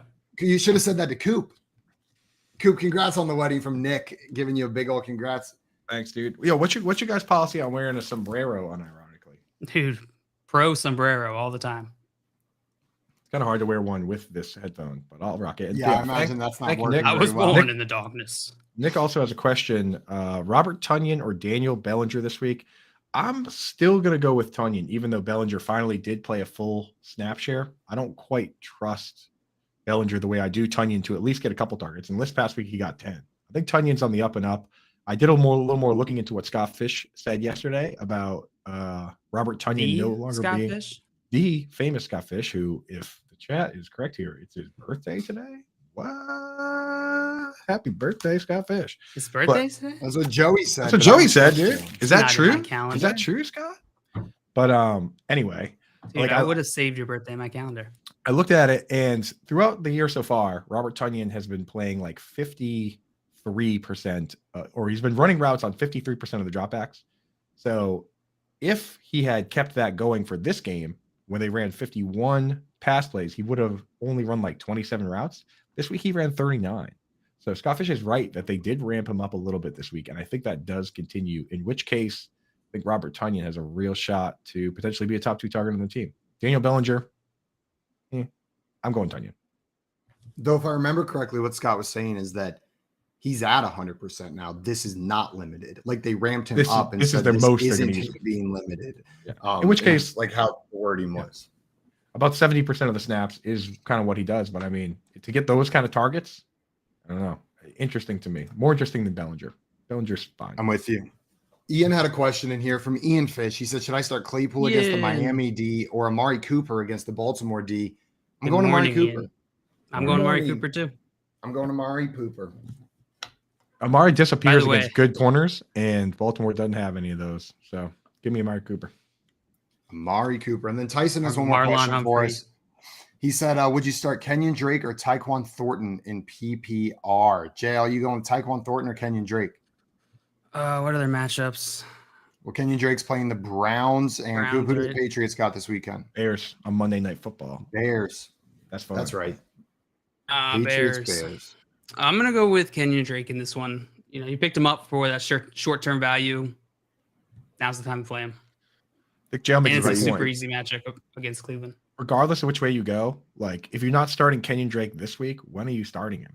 Because like now, you know, J.K. Dobbins has the knee tightness and Drake looked good last week. If you're not starting him now, then I don't even know why you're rostering him. So start Kenyon Drake, but hold on Tyquan Thornton. If Tyquan Thornton is used heavily this week, then you got to find a way to get him in the lineup because he looked explosive. Absolutely. Ian Fish saying thank you. That's what he had. No problem, guys. And if you have questions, throw them in the chat. We are more than happy to continue answering them. We love so dumb, but I was talking to Scott Fish on the phone yesterday and just impulse bought FYF.fish. So we are now the proud owners of FYF.fish. Is there anything on it yet? Nothing yet. So now there'll be something now. So the domains that you have impulse bought now are rotofeet.com and FYF.fish. Still got that one? Yep. Okay, FYF.fish. Oh, I've bought many more than that. Those are just the ones I've confessed to you. RotoFeed is still my favorite. That we have that if we ever want to do something with it. Dr. Mike Microanalysis says Bellinger played 61. Hey, good morning, Ed. Appreciate the get down the microanalysis on that. But 60, he did play 60 of 64 snaps, which is huge. But the thing is, let's take a second to think about what his ceiling is then. If that's him playing every snap and he has 38 yards, and his best game so far this season is 40 yards, then his ceiling isn't super high as of right now. They did ask him to stay in and block for 4 pass plays. I moved Bellinger up in my rankings. I just can't move him up higher than Robert Tonyan right now because Tonyan just got 10 targets this week. He had double-digit targets last week. So do you think, Coop, that has anything to do with the fact that there's just not much competition or not many other options, so the defense can just hyper focus on Bellinger? Yeah, I think what it seemed like is they wanted to kind of do like a little bit of a tryout situation between him and Tanner Hudson. Tanner Hudson was playing a good chunk of snaps and he wasn't catching the ball. So I think they finally just decided Tanner Hudson experience is over and we're just going to use Daniel Bellinger every snap, which is great for Daniel Bellinger. I think that's why he increased his snap share there. So I think they're probably going to phase Hudson out a bit. I mean, Hudson up till now had run more routes than Bellinger. And this week, Bellinger played 60 snaps and Hudson played 8. So I think that's what the change is. They just basically said, okay, it's the Bellinger show now.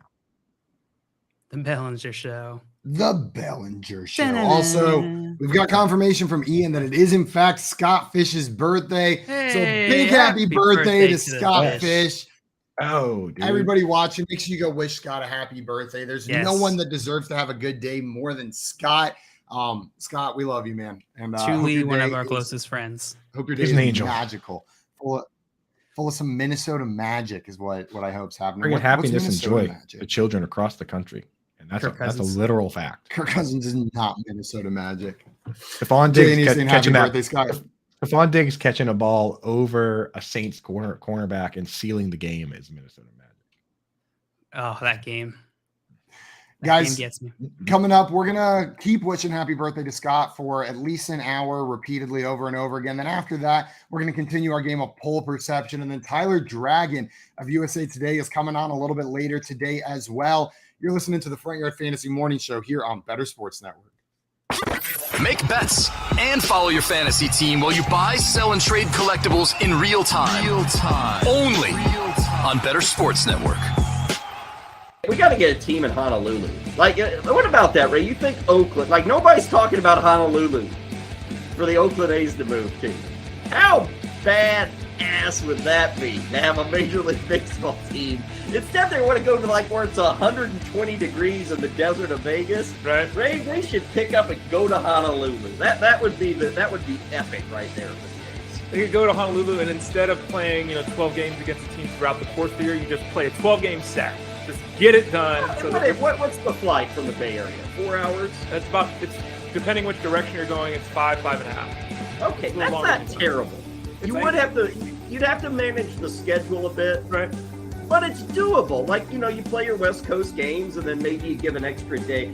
You play in San Francisco through Sunday. Mm-hmm. And then you have your Monday off. Everybody gets their Monday off and then they play, out in Hawaii for 4 games. And they come back for the weekend. It's very similar time-wise for us in California, in the Bay Area, to go to Hawaii as it is to go to New York. It's very similar. So yeah, like you're saying, Giants do that to go to the Mets. The A's do that to go to the Yankees. They do it, so it would be very similar. They would be they've already got the baseball background. I mean, they're dominant. The island loves their baseball. And Ray, you could even rebrand the team from the Oakland A's to the Oakland Lays. You can do the Lays, Ray. Look at that. Good. That's actually, there's no way that would ever happen, but that's pretty good, Kyle. On the fly. I'm giving away like free marketing right here. Good work. Right on the show. The plan is for them to stay here, but the fans hate them.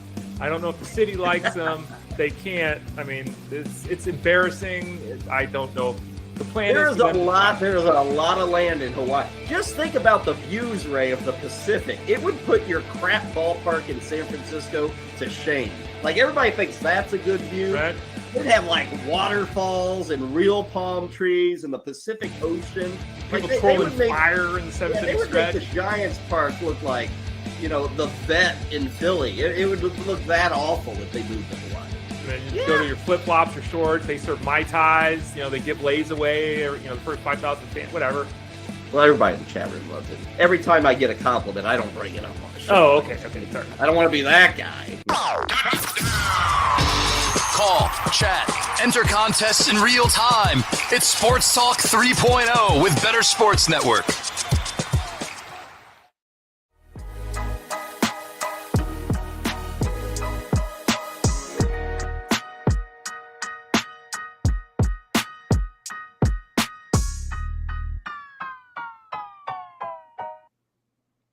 What's up, everyone? Welcome back into the Front Yard Fantasy Morning Show here on Better Sports Network. We are in the midst of a game of poll perception. The score is 2-0 for Coop after the first two polls. And we are back to Coop for poll number 3. Point of order, Coop? Got something to say real quick. During the break, I did a little Googling, right? Just because I want to double check. I don't want to be giving any info out there that isn't necessarily true. And with the Tanner Hudson thing there, when I said it was the Daniel Bellinger show, I didn't realize that Tanner Hudson throughout the week was dealing with an illness, not COVID, but he was sick. So maybe the fact that he only played, 8 snaps this week could just simply be because he was sick this week. So with Daniel Bellinger, we moved him up. We kind of like what we're seeing. He's ramping his way up. I want to see just one more week where Tanner Hudson's at full strength and Daniel Bellinger plays a full snap share, because that's been what's holding him back, is that randomly they would just have Tanner Hudson come in, and Hudson is playing like wide receiver. Like, it's almost like they were using Bellinger like Durham Smythe for the Dolphins, and then they would bring Tanner Hudson in to be used like Mike Gesicki. So that's what was holding Bellinger back. If I want to say that, because Hudson hasn't done anything despite those snaps. I would hope that Bellinger keeps that role after this week, but who knows? But just keep that in the back of your mind, that if you're wondering what's going on with Daniel Bellinger, if he's not doing anything next week, it could be because this Tanner Hudson guy, they like him for some reason. So there you go. Just had to add that in there. Get well soon, Tanner, and stay on the bench. Man, we got a bunch of happy birthdays in the chat for Scott Fish as well. Mel Dance saying happy birthday, Scott. Jolly Rancher with the happy birthday for Mr. Scott Fish, and Better Boss Matt in the chat with a happy birthday for Scott as well. Nice. The GOAT. The GOAT. Coop, you ready for your next poll? Oh, ready. Here is your next poll. The next poll is: enjoying craft beer is side A, normal, side B, hipster, or side C, neither. What percentage of people said that enjoying craft beer is normal? Wow, dude. Who asked this account? Is this a sports-related account? This is from Tim Anderson 87. And if you give me one moment, I can give you a little bit more information about who Tim Anderson is. Social Security. Tim Anderson is a tribune of the people, maven of the internet, social media cognoscenti, Twitter bon vivant. Okay, so he's a hipster himself, and he asked this question. Bon I think everything right there points to hipster. Bon? So this guy lives in Portland for sure. There's no he question. is Fred Armisen. Yeah. Okay. He's from Canada, is what I'm gathering. Vancouver. Awesome. So, okay. I think enjoying craft beer. I think people are going to side with. Normal. But hipster's the funny answer, and Twitter always goes with the funny answer. I don't know who would pick other. I'm going to say that 54% of people say that it's normal to drink craft beer. 54%. Final answer? Final. Lock it in. Coop locking in 54%. JL, do you think the actual percentage of people that said normal for drinking craft beer is over or under 54%? I'm going to go with over. Jail going with over, taking the This guy's over a on that maven one. of the internet. He's a hipster. They love craft beer. Tommy in the chat guessing 65%, but on the hipster side, so he's going with 35% on the normal side. Guys, if you're watching this, you want to play along, throw your answers in the chat or hit that call in button and come up on air with us and play some poll perception with us. Reminder what we're doing here. Coop just set the line. He was guessing what the actual percentage was. Jail's guessing over under. They're going to score points accordingly. Coop, you guessed 54%. The actual percentage people that said it was normal was 52%. 52%. Great guess, Coop, Very on that nice. one. You're within 5. Going to give you 5 more points, bringing you to 7. And Jail, unfortunately, you were wrong on the over. Going to leave you at 0 points, 7-0 right now. I'm a glass half full kind of guy, Simon. Well, But this glass is empty. I was going to say this glass is empty though. There's a nothing in it. glass of craft beer. Yeah, there you go. How do you guys feel? Yeah. If you show up at a Kinda. bar, are you ordering a craft beer or are you ordering a Beelzebub? Like you sit down for dinner, you're at Yard House. You're at a place with all sorts of stuff on tap. Yard Are I you love grabbing- Yard House. I know you love Yard House. That's why I threw it out there. I knew you could All of relate. my Yard House memories are with you. So In it makes Vegas. sense. Yeah, at one specific Yard House. The Yard House by the Link in Vegas. If you're ever in Vegas looking for me in JL, that's probably where we are. That's where we'll be. Forget the eating grilled cheese casinos, and forget the tomato sports soup. book. We're not at Circa. We're not watching the Raiders play. We are eating We're at happy Yard to be House. sitting, not standing. It's me, right? I go. For, we already for beer guessed. choice. Oh. My beer choice, like my choice of 52%. beer, is entirely This situation whole round's dependent. over, JL. The round's over. The points have been awarded. We're just talking about beer now. 99% craft beer. My beer choice is very situation dependent. Like if I'm going to if I starting to drink anytime early in the day, I go with Bud Lights because you can't just be crushing like 7% beers all day. That's a dangerous game. So but if I'm gonna sit down at a nice dinner or whatever, I'm not gonna get a Bud Light. If I the one here's another situation. If I go to let's say I go to a sports game and all the beers are like $12, then I'm gonna get the craft beer because you get more bang for your buck. It's if it's like $10 for Bud Light, 11 for craft beer, give me the craft beer. So there's a little math that goes into it. There's a little situational awareness you got to have when it comes to beer choice, but that's the way I go. I don't know, Jim. How do you handle it? You know what sporting event I went to with the most reasonably priced like food and drink? It was the Masters. When I was at the Masters, someone hooked me up with a ticket, but once you get in there, like the food and drink is cheap as hell. The sandwiches are like $1 or $2, and then beer is $4 and comes with a Masters cup. Like instead of sitting at a baseball game spending $18 on a Michelob Light or Michelob Ultra, you get a $4 beer and a souvenir cup. Like shout out Masters, that was pretty awesome. But I'm with you, Coop. If it's hot outside and I'm outside, like it's situation dependent. If I'm on the beach, throw me a PBR, a Bud Light, a Rolling Rock. But if I'm sitting down at dinner or in my living room having a beer, I want like a nice craft sour is what I'm going for. Ooh, Craft sour. Are all sours craft? Yeah, Beers? I'll go ahead and say yes. I'll say yes too. Maybe. I'm not sure. Joe, what about you? About the craft beer? Yeah. I as Dr. Microanalysis knows, is Maria's dad and big beer guy, but I'm not deep into the beer game. Like I don't like the real funky tasting ones. I'm a good like solid lighter Summer beer shandy type of guy. Yeah, summer shandy type style. Like I'm good with that. So I typically am not going to spend like $74 for a craft beer at a restaurant. Sometimes I don't even get beer. Sometimes I just drink soda. Which is nice. Sometimes I go to a restaurant and I take a tour of the cocktail menu. That's why, like, whenever you go to a place that has all these fun drinks on the menu, just start working your way down the list, right? Like, just like, I'll have this one, and then I'll have this one, and like they all have funny names. Like, yeah, the Absinthe Ruth. What the heck? No, that's kind of want it. To your point, JL, like being an adult, like drinking like beers and mixed drinks and stuff all the time. When you do actually sit down and have a Coca-Cola, it tastes so good. You're like, what is this delicious elixir here? Why doesn't it taste like poison like all the other stuff I've been drinking lately? You know what I mean? Like it's something about just having a Coca-Cola with like lunch or like a burger it's nice. Yeah, for me, it's like ginger ale, nice, refreshing ginger ale. But I like noticed that I have like a reflex to just buy a drink when I go out, even though like I know I'm only gonna have like one, and it's gonna cost way more money. I'm not gonna like feel anything for it. Like I'm not drinking it for anything other than just like because socially it's fun to have a drink in your hand.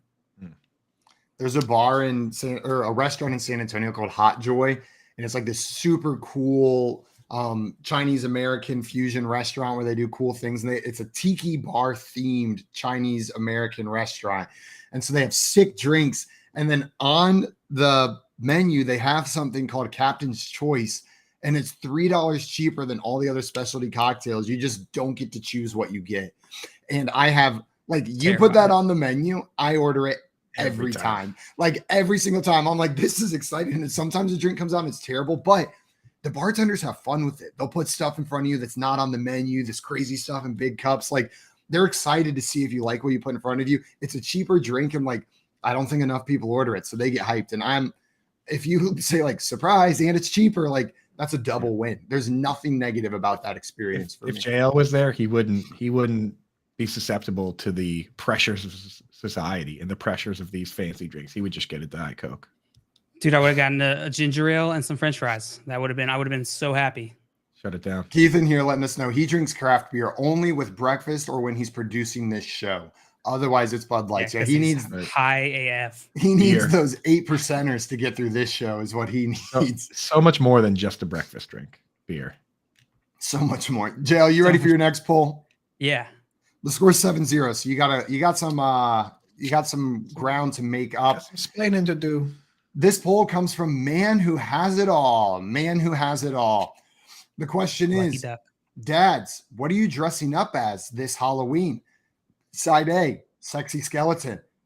Side B, sexy bat. Side C, sexy wizard. Or side D, sexy ghost. What percentage of dads said they were dressing up as a sexy skeleton for Halloween this year?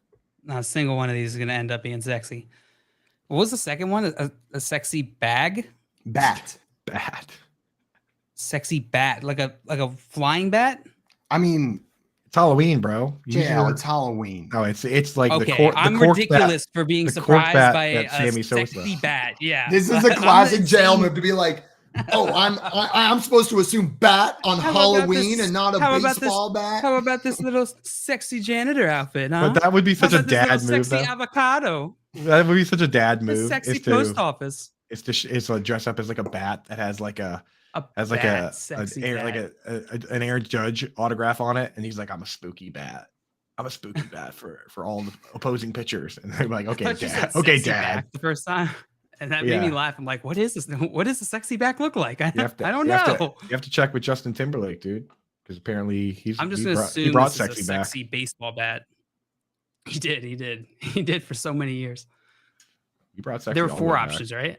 Yes. Skeleton, bat, wizard, ghost, all sexy. I don't know how you make a sexy skeleton. It's possible. I don't even know how you make a sexy ghost. Casper's already got a game locked down. I'll go with you cut an additional hole a little bit below the waist to make it a sexy ghost. You got the eye holes, and then there's a third hole in the ghost costume, I think. Funniest option is definitely being a dad trying to dress up as a sexy wizard. I think that one might win. Sexy wizard. You just have you have the robes and stuff, but you have like short shorts, like jorts, like real short jorts, tight jorts. Is that the sexy dad wizard move? Wait, I have a picture on my phone. I was at a costume shop this weekend, and there was an outfit, and it was a vampire costume, but the guy just had like nice fitting jeans on, like he was like going to the club, right? And the name at the bottom was Very Cool Vampire, is what the costume was called.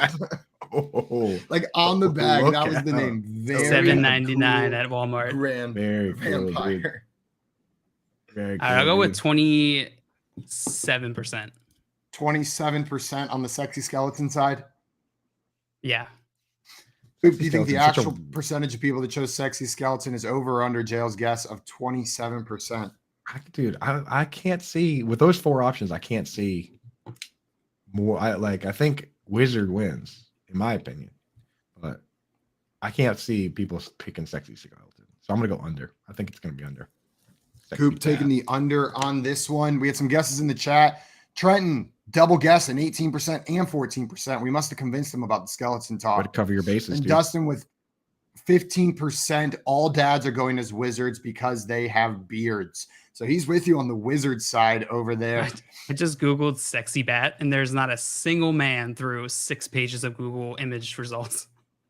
There's not a single guy. I believe it. I 100% believe it. So I'm just going to assume that it's this other costume that these women are wearing, in which case I stand corrected. Pretty sexy. What's up with some of these bats, dude? Dad would look pretty sexy in a bat costume. Because the actual percentage of people that chose sexy skeleton was 21%. 21% JL. Outside of that 5 percentage points by one, you were 6 percentage points away. So that's going to give you 3 points. Coop correctly picked the under, going to bring him to 9. So the score is 9-3. I was able to scroll far enough that I found the sexy dude bats, and I wish I had not. Oh, you got to set it to Keith so you can put it up on the screen. There's one here that is just. I thought you meant send the costume to Keith. So yeah, that buy he that can wear costume it. and send it to Keith. Yeah, Keith needs to be a sexy. He's just sitting in the background. It's not even a costume, dude. It's just good. He's wearing his back costume. Buying some like black wings and just taking your shirt off. That seems to be the play. We should try to individually for the show each come as one of these. Like between the 3 of us and Keith, each one has to wear one of these costumes. Sexy skeleton, sexy ghost. We're gonna ghost. do dress up, right? We're gonna do dress up. We have to. I'm doing a sexy We have wizard. to do dress up. Goop, you already are a sexy wizard. You're a wizard of sexy baseball bat. Sexy or sexy back. I'm gonna fight you. We're bringing sexy back as wizards. God, why'd you have to say those words? That's one of those songs that just like lives in your head. Like it's in my head for the entirety rest of the day. Eric, can you time, Is that how it goes, dude? That's how it goes. Pretty good. I didn't know you wrote that song, Joe. Dude, we're gonna got that on lock. YouTube's gonna copyright. I didn't write it. That. I just perfected it. You sounded just like Timbaland. I am Timbaland. Guys, you ready for your last poll? Nope. Well, we're going through it anyways. This one, you guys are both going to be guessing a number. Dale, in order to win this game, you have to get this last one exactly right. You need to hit it on the dot. No problem. problem. If you do that, you will be our champion. Otherwise, Coop's got the win. Here's your final poll. For people who have watched it already, do you find Halloween Ends scary? This comes from Source Halloween, the Halloween movie source. Side A, yes. Side B, no. Side C, What percentage of people said yes, that they find Halloween Ends, the new Halloween movie, scary? You been keeping up to date on your Halloween movie reviews? No. I was going to say, no, I haven't. Thanks for asking the question, Simon. Really appreciate you throwing that out there for us to talk about. Yeah, no problem, guys. I really appreciate you answering the question I threw out there. It works well when we talk and other people respond. Trenton in here says sexy wizard is weird football kicker stats. Sure, absolutely. Without a doubt. What was the question again? Sexy wizard if weird football kicker stats. Excellent. All right, I'm ready. Yeah, excellent. Yes. Side A was yes, right? Side A was yes, side B was no, and side C was What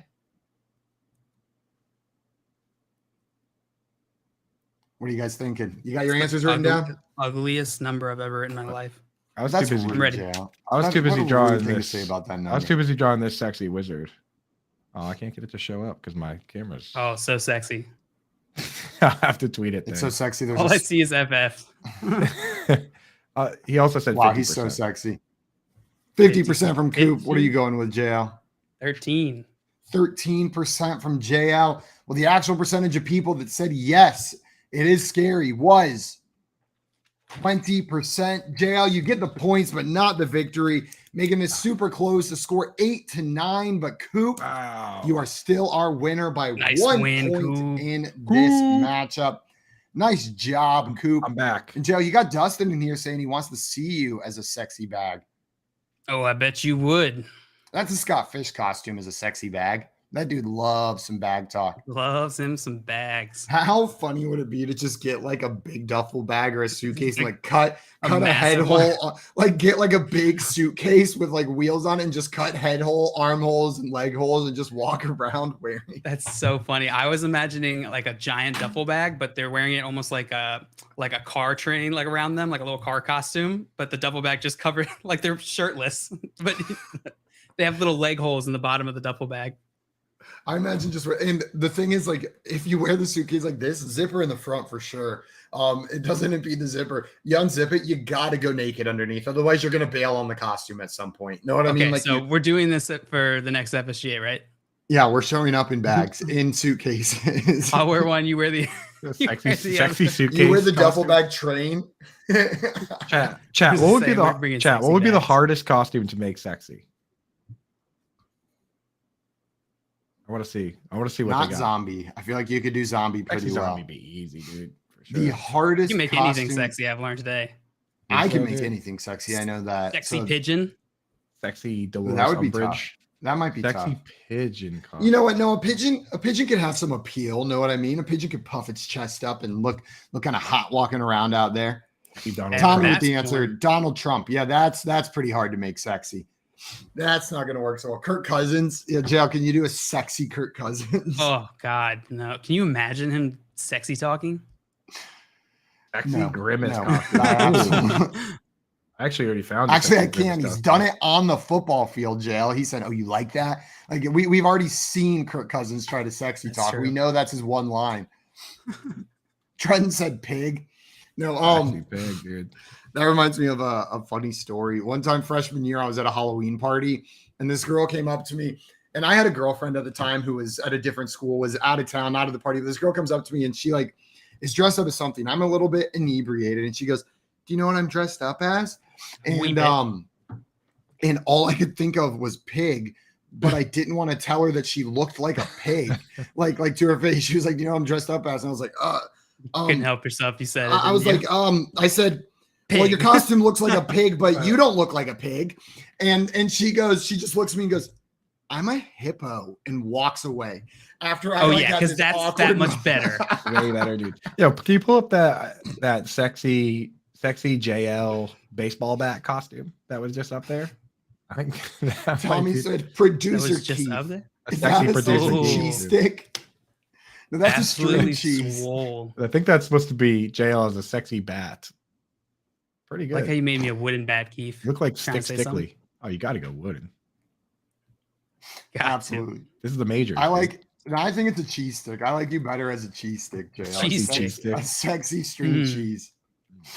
Yeah, you could definitely do a sexy cheese stick costume. Not a doubt in my mind. Sexy glizzy. Guys, coming up, we're going to keep talking the sexiest Halloween costumes Coop, Jail, and I could wear this year. And also, we're going to do some NFL rankings. And then Tyler Dragon is joining the show a little bit later today as well. You're listening to the Front Yard Fantasy Morning Show here on Better Sports Network. Make bets and follow your fantasy team while you buy, sell, and trade collectibles in real time. Only on Better Sports Network. I got to tell this story, okay?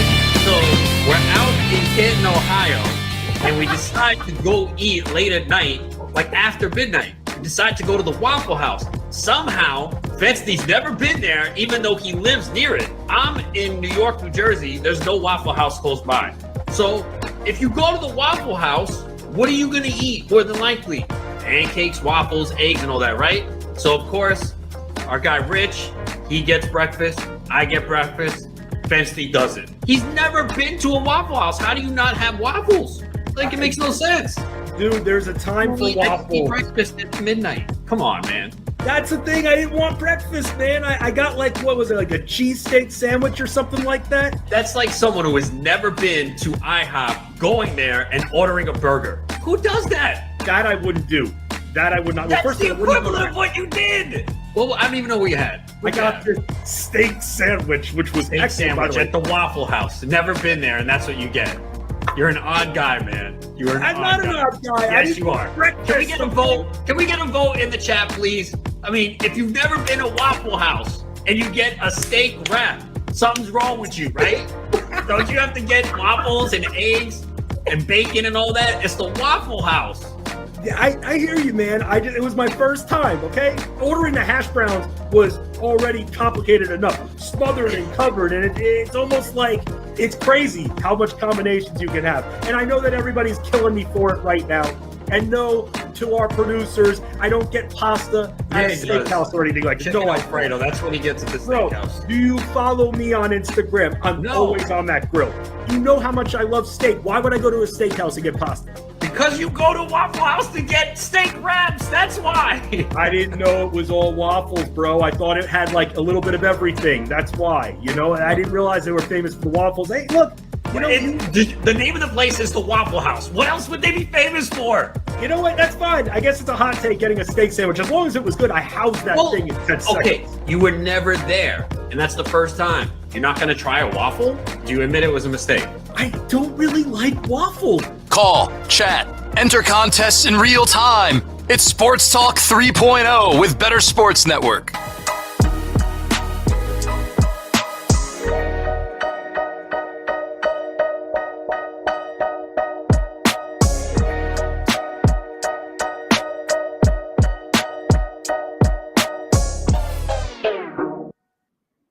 Welcome back into the Front Yard Fantasy Morning Show here on Better Sports Network. We were just talking sexy baseball bats, and JL, Tommy thinks you need to get a Rawlings tattoo. Just like, I'm imagining vertical straight up the belly. You down to do that? I'm down to do that. Just imagine right there. Imagine if JL actually got all the bad tattoos we've suggested on this show, because he wouldn't even have any space left. I wouldn't. I'd be filled up. There's been quite a few. I mean, piece of scrap paper. You'd have like 10 different tramp stamps already. Yeah, just no cohesion at all. Just like oddly placed. My biggest flaw is when someone says you should get this tattoo, my thought is, yeah, I should. Know what I mean? It's not like, no, I wouldn't. It's like, yeah, that's really funny. I should put it on my body forever. Like my impulse control with tattoos is very low. I love them. And I think it's fun to put them on your body. Makes my mom really happy. Trenton also over here saying he thought that cheesesteak with JL's face on it was Aaron Judge. Pretty close. Almost the same person. I've gotten that before. You've gotten that? You look like Aaron Judge? Or just when you're dressed up as a sexy baseball bat? Yeah, only when I'm wearing my cheesesteak costume. I could see it, dude. Scott Fishing here has a question for us before we get into our next topic.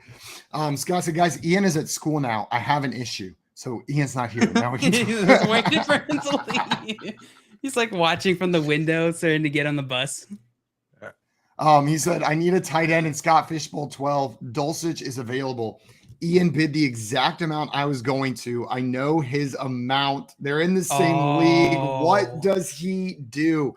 So Scott Fish's son bid on a tight end that Scott also needs, and he knows how much his son bid. JL, what are you doing in this situation? I have faced this situation before. I've forced Maria to play in many leagues with me, and I help her, you know, if she needs help. And so I faced this dilemma.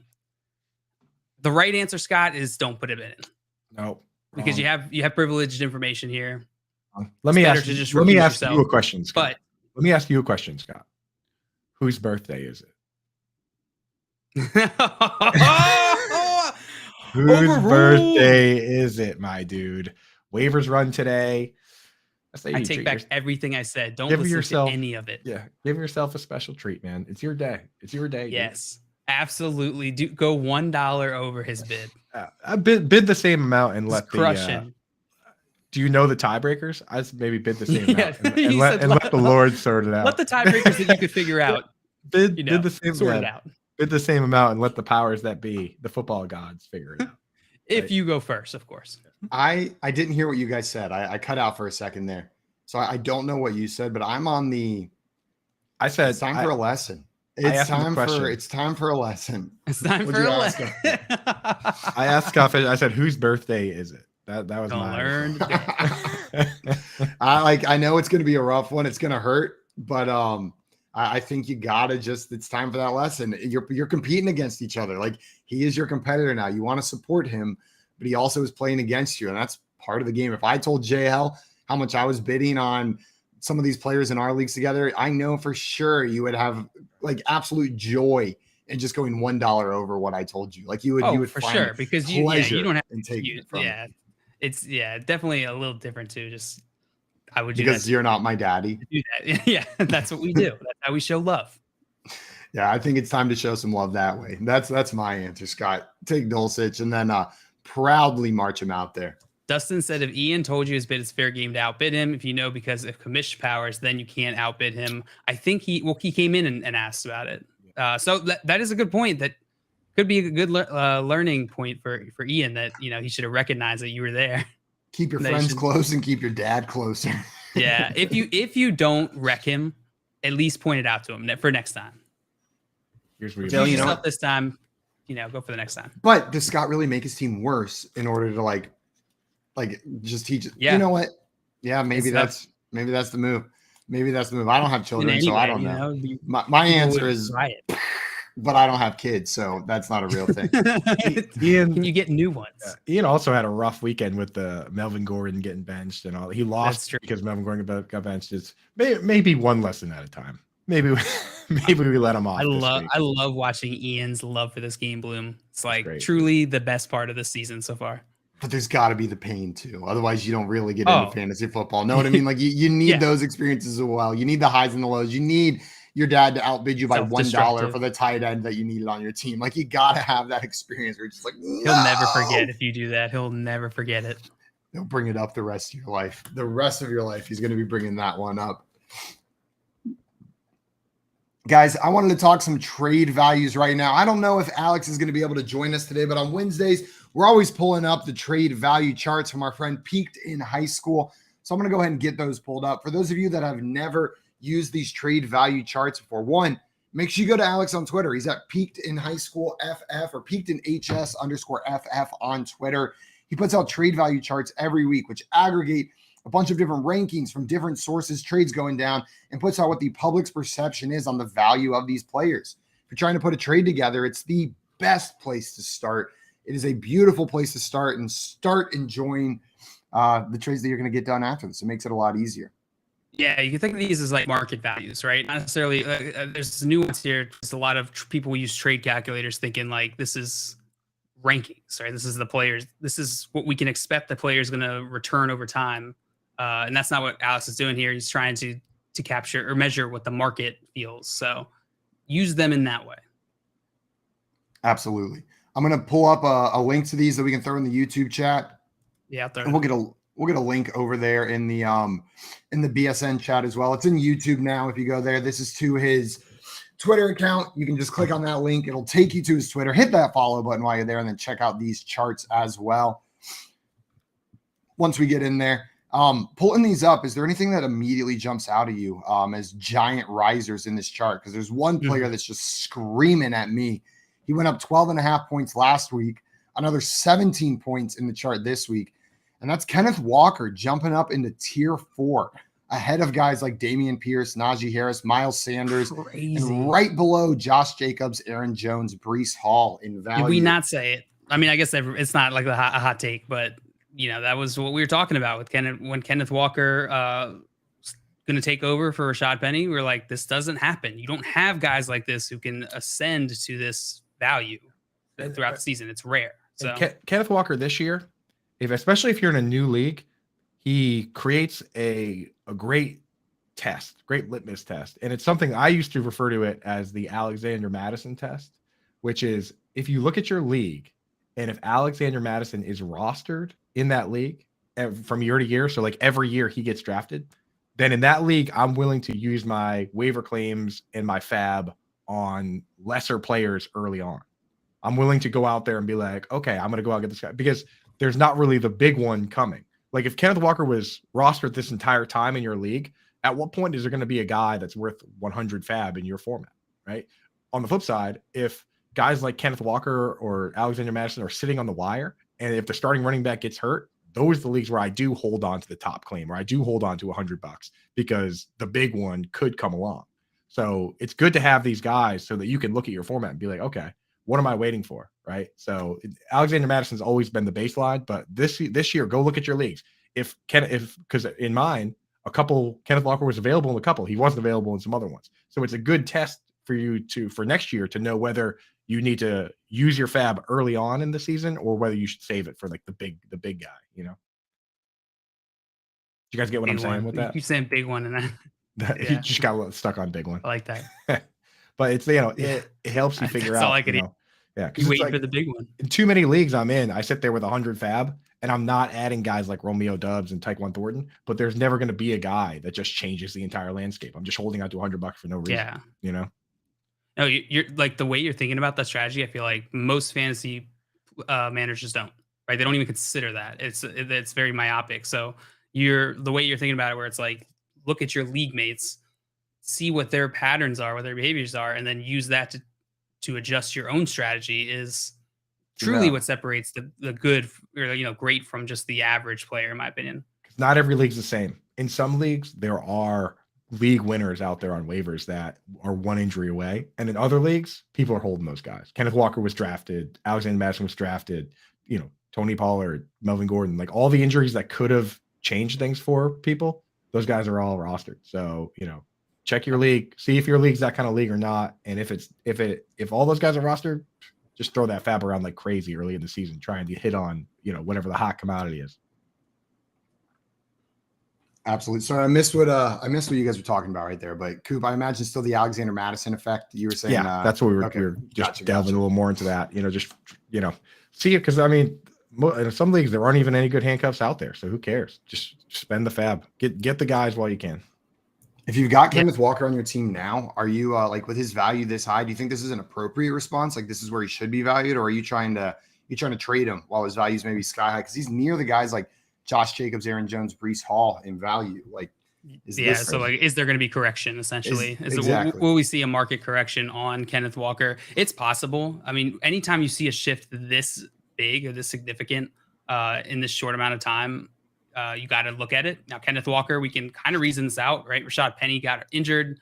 I think JJ Zachariason was talking a lot about this last week, but like, you know, Kenneth Walker doesn't have to deal with Rashad Penny, right? So now he's all of a sudden in a better situation than Rashad Penny was in. So that's going to account for a major part of this jump. And what you're asking, Simon, is what I think is the important question here, which is, is it going too far, and how far is that, right? Like, how far should it be? Absolutely. Well, we've got an expert about to join us right now, able to join the show. We've got Alex jumping on with us, the creator of these charts, aka Peakton High School. You can find him on Twitter at PeaktonHS_FF. He's a contributor for The Athletic and 4for4, and we like to call him Trade Daddy. Trade Daddy, welcome to the show. FYF family. Hey guys, how's it going? Baby, I got your money, don't you worry. Alex, we were just talking about the giant jump Kenneth Walker took after a giant jump last week. If I remember correctly, he went up 12.5 last week, and then another 17.5 points up this week. And the question we had is, maybe Alex, you can provide some light on this. You're looking at these charts probably more than anyone every single week. When you see a jump that big, is your first thought, I need to capitalize on this value, there's going to be a correction back? Is your first thought like, I hit the jackpot, I got to keep this guy on my team? So the first thing I want to do is I just want to check to make sure that it makes sense, this jump, right? Like, was he getting the work? Was he being involved? Did he pass the eye test, right? Like, that's step one. So if he didn't, like if it was CEH who scored 2 touchdowns and was splitting the backfield with those 2 other guys, McKinnon and Pacheco, and then he flew up like this, I think that's a sell. But Ken Walker just looked good, right? Like he was just, I mean, he just looked good, and they're using him and there's no one behind him. So it makes me not necessarily want to sell high, because I mean, he could still go higher, right? Like, he's just getting the work. He's not competing with Rashad Penny anymore. DJ Dallas wasn't on the field. Like, he was just getting it all. Yeah. He can perform similarly to these guys for the rest of the season. He can perform similarly to the rest of these guys. That's absolutely within his range of outcomes. It might even be the most likely outcome, but yeah, I think you're right. Maybe what we're seeing here is like Kenneth Walker. There's like a normal distribution around Kenneth Walker where, like, you know, we're going to see some variance among it, but you're right, Alex. Like, everything's pointing to him being able to do that. The opportunity is there. In looking at these and looking at the values on this chart, at first I thought that Kenneth Walker got moved up too high, but then I just realized that Josh Jacobs is way too low. Yeah. Like, that Josh Jacobs is what? You cut out for a second. Josh Jacobs is way too low. Like, for me, I don't see why he should be top 5. Like, he's playing like every snap, back-to-back 140 plus yards. He's gotten 5 targets in every single game. He's already had his bye week. So now he doesn't have another bye week. Like, I don't know if the chart factors that in, but like Josh Jacobs at his value on this chart, I think he needs to be much higher. And if you move Josh Jacobs is up, Aaron Jones ahead of Josh Jacobs? Like, saying. why is Aaron Jones ahead of Josh Jacobs? That's bizarre. Alex, I've told you this before, but this is where, like, if we could be able to see Josh Jacobs' change in value over like the last 3 weeks, it'd be crazy valuable. Yeah. I feel like, is that I'm curious. Like, if he just went up 2, that's not a big change. Has he always been this low? So he was way lower. He was in tier 5 because people were like, Josh Jacobs is dead. Yeah, at the beginning of the season, he played in the Hall of Fame game. Like, White behind him is better than, like, I mean, he was low, and that's why I have him in our FYF league. It's because you guys hated him. Looking at YouTube, I love Josh. And I auto drafted. No, you auto drafted and you got Lockett or something instead, like, which worked out. Yeah, but yeah, he's low. He was the big. So my 4for4 article, the Trader Alley, just posted, I don't know, 20 minutes ago. Josh Jacobs was the biggest buy because he was the market deficiency. He's undervalued. You're right. And I even highlighted those exact points. He's a bell cow. A good offense. Like I mean, they're fine. Like, they're middle, right? Like, they're not bad. He's way undervalued, and he's well above Aaron Jones on the 4for4 trade chart. Yeah, this is making me realize, like, any leagues where I don't have Josh Jacobs, but I guess I'm not getting them from you in that one league, Alex, that we're in together. But any leagues where I don't, I'm going out and trying to trade for Josh Jacobs if this is how he's being viewed. Yeah, I tried to send him for Mark Andrews to J-Wall, and J-Wall thought I had slapped him in the face. I'm like, he's unreasonable. Yeah, but so that's fine. We will quit talking about our league because no one cares. Eric in the chat saying, "Help me, trade daddy. Help me." PPR Dynasty, Austin Eckler, Terry McLaurin, Calvin Ridley for Alvin Kamara, Jalen Waddle, or Elijah Mitchell. Elijah Mitchell. This one's more complex than I thought it was going to be. So it was tight end premium, right? Is what they said? No, PPR Dynasty. PPR. Okay, PPR. And what was the trade again? It was Austin Eckler, Terry McLaurin, Calvin Ridley for Alvin Kamara, Jalen Waddle, and Elijah Mitchell. What are you thinking, Trade Daddy? This one is a little bit complex. So where's Eckler at? Eckler's still tier 1, so he's like 68. Yeah. Eric, why don't you take that complicated dynasty trade? Call back at 3:00. Ask for Nando Fino. Yeah. I like to think that everybody's coming back into Nando's show and being like, "Yes, can I please speak to Nando?" And delivering their annoying questions. Yeah, but you should call in with video if you have a difficult question. That is the thing about a difficult trade question. Like, to us, it's a difficult question, but in reality, that just means it's a fair trade. Which the best trades possible are fair trades that help both teams. Yes. Yeah. So and they have to have a driving force, right? Are you getting younger? Are you trading 2 players for 1? Like, what's the goal? So, like, in this one, it looks like Eckler and Kamara are similar, right? Like, they're about the same age, both on offenses, both getting similar work. Kamara's going to probably suspended next year. McLaurin and Waddle, we would rather have Waddle. And then it was Eli Mitchell versus, what was the third one? Calvin Ridley. Which is tricky. Like, I don't know where Ridley is on this. He's not on the chart. This is redraft we're looking at, but I don't even know. I don't know how. I don't think he has much dynasty value. He's about a mid-second last I saw on the trade value chart. That seems high for me. He's an older prospect too, which doesn't help his case. I think he's 27 or something. Yeah, he came into the league on the older side, but he'll still be in his prime. If he's been staying in shape and ready to go, like, he'll still be at the age apex for wide receivers, but he needs to produce right away to be worth it for you. I mean, I traded a second for him in a league that I'm in. He's not coming back to Atlanta, right? Like, there's no way. No. Dio Ledbetter laughed. Remember we asked Dio Ledbetter? He just laughed. He didn't even say. Yeah. There's no way. Well, they had a trade, like, agreed on to go to the Eagles, right? And then he got suspended. Oh, yeah, and then that news dropped. Yeah. Somebody will give him a chance. Yeah. He's good. I mean, he still is a good player as long as he's staying in shape. I mean, I would probably want to be on the Kamara, Waddle, and Eli Mitchell side just because, but either side's really fine. Like, yeah. It's such a weird trade because the guy getting Kamara could get – so I think the idea here is that the person trading for Ridley is probably not in a position to win this year. So you're maybe trying to push assets forward next year, and you think Kamara might get suspended next year. But the person trading for Kamara could get smoked if the Saints keep losing games and decide to shut Kamara down this year. Like, things could go pretty badly for them, you know. So I don't know. This is a pretty fair trade, in my opinion. If I was playing to win this year, I'd want the Kamara, Waddle, Eli Mitchell. Yeah, for sure. But then if I'm rebuilding, I don't really necessarily want the Eckler side because he'll be. I know it's such like a I would want to turn around and be able to move him right after that for picks. That would be my goal. If that, and that really, that's where it comes down to how active is your league. Is that something that you can do? Some dynasty leagues like aren't going to touch Eckler because he's 27, and that means he's basically dead. Sadly, even though he is a great player and still very valuable. It's truth though. It's true. Yeah. Some other players on the trade value chart that have lost significant value: Joe Mixon 10.5 points, Jamar Chase 5.5 from last week to this week, AJ Brown 5 points, Mike Williams lost 5. Jeff Wilson lost 8.5. I think that's all the ones that were like 5 or more. So, any of those names surprising to you guys? I mean, Chase is interesting because he put up his best game of the season and then dropped 5. Why did he drop 5? But if you look at his trend for the last 3 weeks, which you guys don't have access to, but I do, he didn't drop. He was not just humble bragging. Well, maybe you should build your own database. I don't know what to tell you, man. But he didn't drop before that. So I think it's actually market lag. I think it was a correction to where he should have been. So he was a sell for me before because I think he was overvalued. And I think he now is where he needs to be. He put up a game that we like, but he was like a top, still like for the longest time, like a top 3 or 4 wide receiver and above a lot of the running backs. And he just wasn't getting the work and the offense wasn't clicking like we thought it was. So like losing 5.5, it looks like a lot, but I think it brings him down to where he should have been in the first place. So that's one that I get a lot of questions about. And maybe some people could ask me about it. Yeah, that's an interesting one. No, I mean, I think it makes sense. And they come in and they're like, what about Taysom Hill? I have had multiples of those, and I just tag hoop in those and move on. Is he on the chart more yet? Taysom Hill, dude. Is Taysom Hill even on here? No, not even on the chart yet. It doesn't matter. No trade value. Bonk. I'm gonna go on the Reddit thread and ask that right now.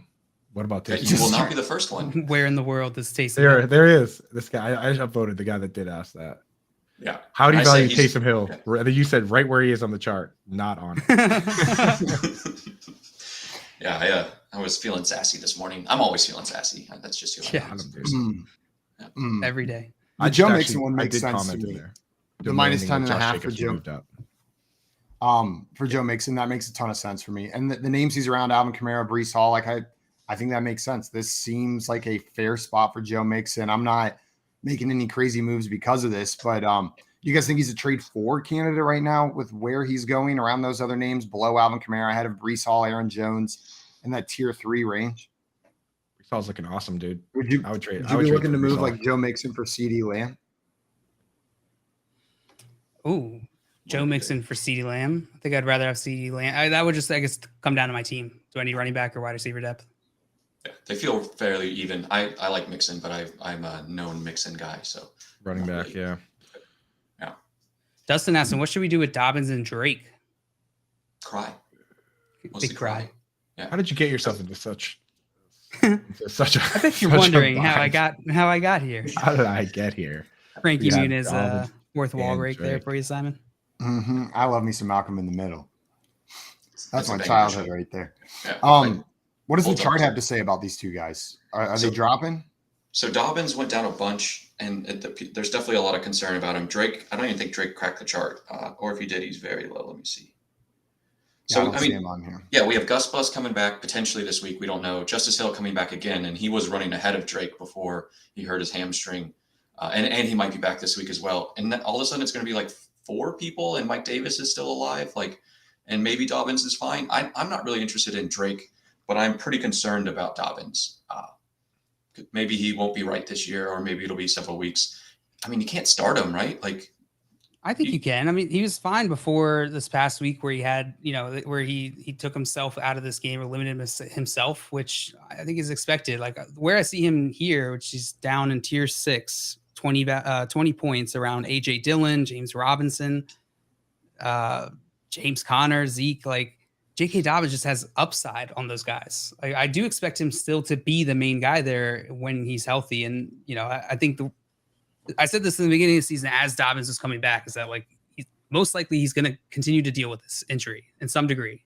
And also just the way the Ravens offense works, he's not a workhorse guy who's every single game he's going to be super consistent. The Ravens offense just doesn't rely on the running back like that every single game. So I think he's a value, honestly, the way I see it right here with this now looking at his value here. But dude, you also have to keep in mind they have a 240-pound wrecking ball named Gus Edwards. Patrick Ricard. Oh. Patrick Ricard. Maine black bear. Sorry, Patrick he's 360-pound. 75% of the snaps. Dude. No, but yeah, Gus Edwards. Gus West is coming back. Yeah. Harbaugh said he's getting close to returning. He's a big boy, and dude, quietly one of the few backs in the league to have over 5 yards of carry in his career. Like he just falls down and he has 5 yards. Like he's huge. He's like James Robinson. He's moving forward all the time. James Robinson light, Gus Bus. So you get in the red zone and you have Lamar Jackson and Gus Edwards and then J.K. Dobbins and Kenyon Drake. It could be a little dicey there. Alex, I want to thank you so much for taking the time and coming on with us today and talking some of these trade charts. Everybody, if you're not already following Alex, go and follow him on Twitter at PeaktonHS_FF and check out his Patreon, Peakton High School. That is school with a K. Subscribe over there. That's where you get all the juicy Trade Daddy materials. It's on his Patreon. Alex, thank you so much, my man. Always a pleasure talking with you. See you next week. Yes, we'll sir. See you next week. Guys, coming up, we're going to have Tyler Dragon of USA Today joining the show, talking some NFL football. So stick around. You're listening to the Front Yard Fantasy Morning Show here on Better Sports Network. Better Sports Live with Rick Kamla at 7 p.m. Eastern, 4 Pacific on Better Sports Network. Andy Reid is the best current coach in the NFL. He's better than Belichick. Belichick has lost his way. He's better than Tomlin. He's better than Harbaugh. He's better than Shanahan. He's better than McCarthy down in Dallas. He's better than all of the gangster NFL coaches right now. Sean McDermott up in Buffalo, he's better than all these guys. Andy Reid is the greatest gangster that we have at head coach in the NFL right now. And I understand that you're saying, well, Belichick is the GOAT, Cam. How can that be true? Now you're bringing up old stuff. Bill Belichick can't draft anymore, okay? Talk to me. Nick Chubb, Sony Michel. Talk to me. DK Metcalf, Debo Samuel versus N'Keal Harry. Okay, talk to me. This dude has lost his way. Remember the year when he should have bottomed out and just tanked, but he couldn't, and he went and got Cam Newton, and they were a mediocre team, right? He's lost his way. And not that he can't coach up a good defense and that kind of thing, but overall, he's lost his way. Andy Reid's an absolute badass. They draft great. He's a great coach, makes the right decisions, when to go for it, when to kick, when to punt. The guy's the man. The Playbook with Fensty and Ronis, presented by FantasyAlarm.com. I hate the stupid unsportsmanlike conduct. As long as you're not disrespectful to the opponent, you should be allowed to celebrate. How I used to say it, and to bring up, because now basketball starting to bring up. Oh, dude, it's even worse than basketball, isn't it? So Dikembe Mutombo, who used to get teed up in the 2000s, the 90s, they didn't give a crap. 2000s, though, when they tightened up the rules, they used to tee him up more when he did the Dikembe finger wag. But they wouldn't tee him up if he did it to the crowd instead of looking at like Eton Thomas. Like one time I remember, and doing it right to him, or when his back was turned, doing it right to him. If he did it to the crowd, they would never call it. And so that makes me wonder if these players, while, yeah, they want to talk a little smack, maybe they should flex towards the crowd than at the player who they're standing over. I guess. I know it's soft, man. It is soft. Because you know what? Like we're gonna give 15 yards for that, bro. They think that, you want to know why? They're paranoid. They think that's gonna turn into a fight. See, I disagree with that. That's not going to start a fight. I agree with you. They don't agree with us. It's one thing, okay, if you spit in someone's face or say something derogatory, like about their family or something, right, yeah, that can incite you. But if you're just like, yeah, I made that play, what? You know what I mean? Like, again, they know the rules. You got to know you're going to get flagged. You have to have discipline. But, like, I don't know. I have no problem with celebration as long as it's not disrespectful. What's disrespectful? It's interpretation, and that's my problem. Watch, it's going to cost someone in a big playoff game, and that's when people are going to go crazy. There'll be a third down play. Someone makes a pass breakup, and they're in someone's face. They're going to throw a flag. It'll extend the drive. That team scores, wins the playoff game because of it. You need something drastic for it to really leave an imprint, and I hope that doesn't happen to my team. Better Sports Network is betting, fantasy, collectibles. It's sports talk done better.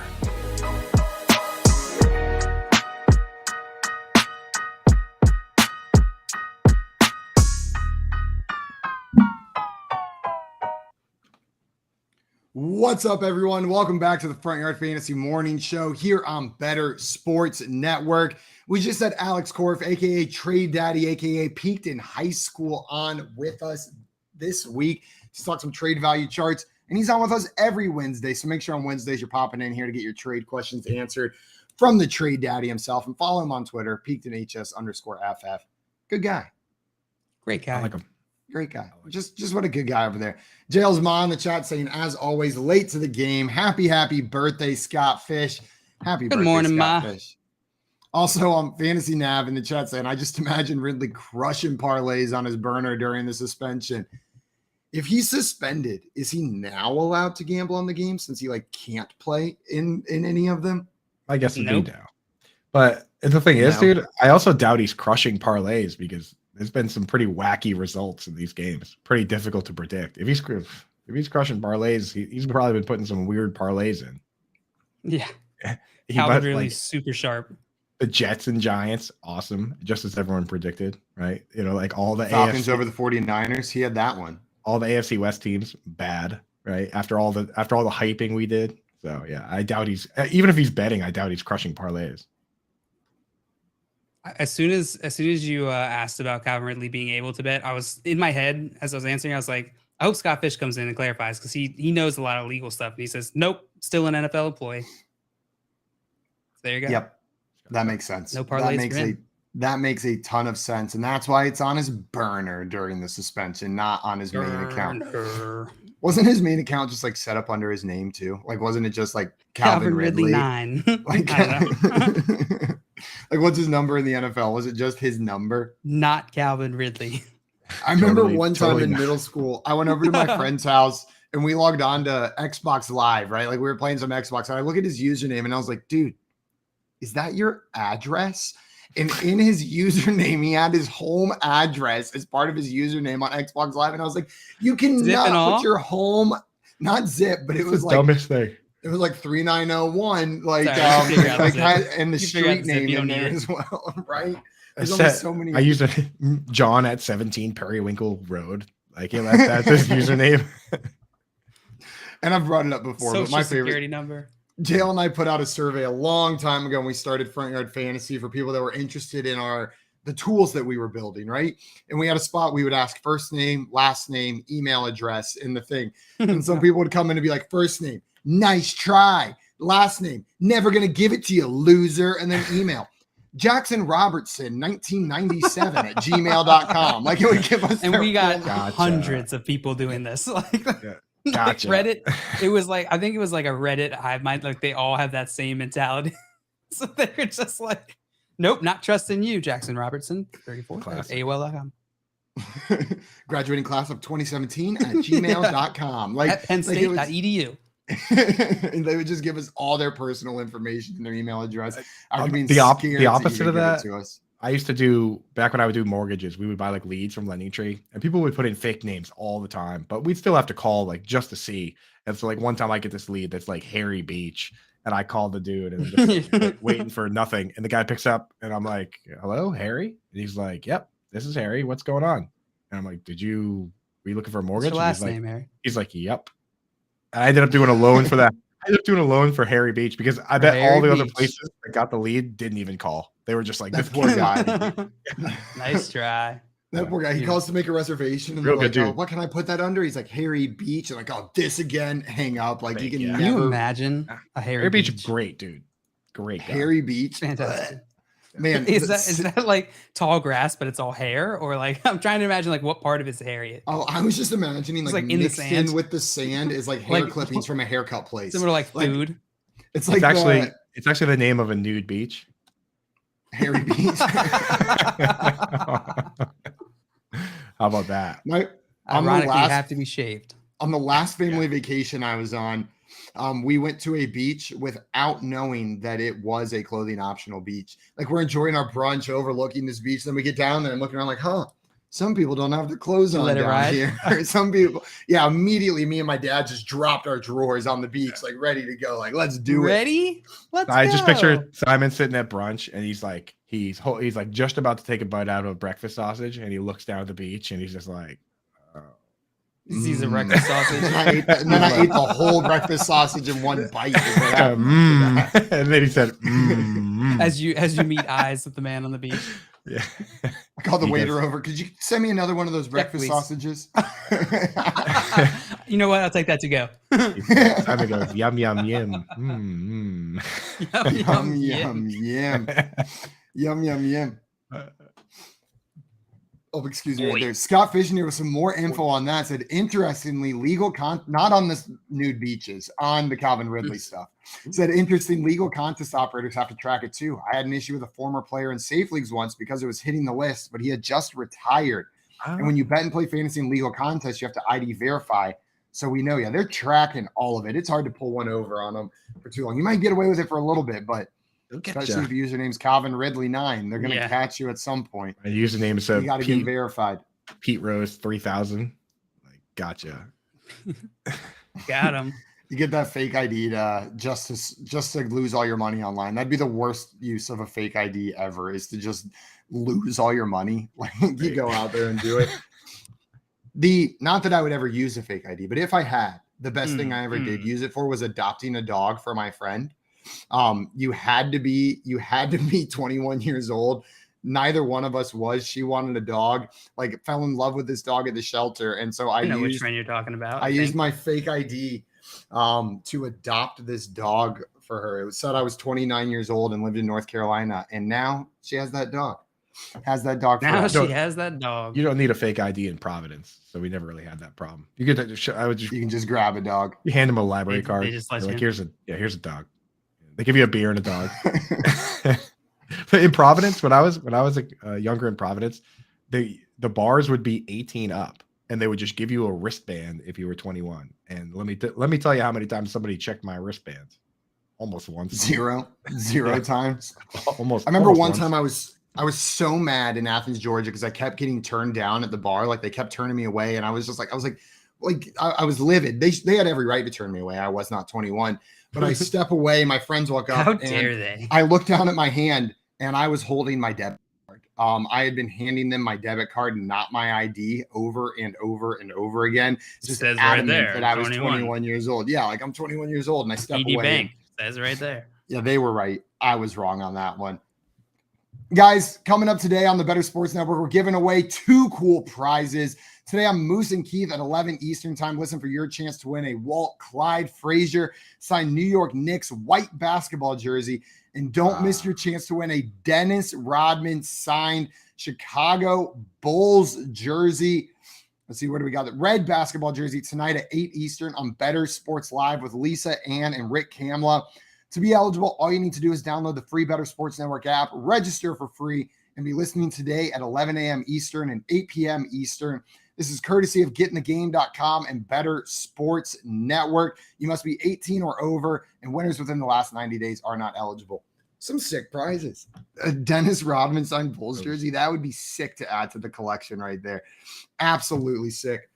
We have some questions in the chat that I know we want to answer. Someone in here saying, I have a wide receiver and a flex spot available, full PPR. Who should I start in each?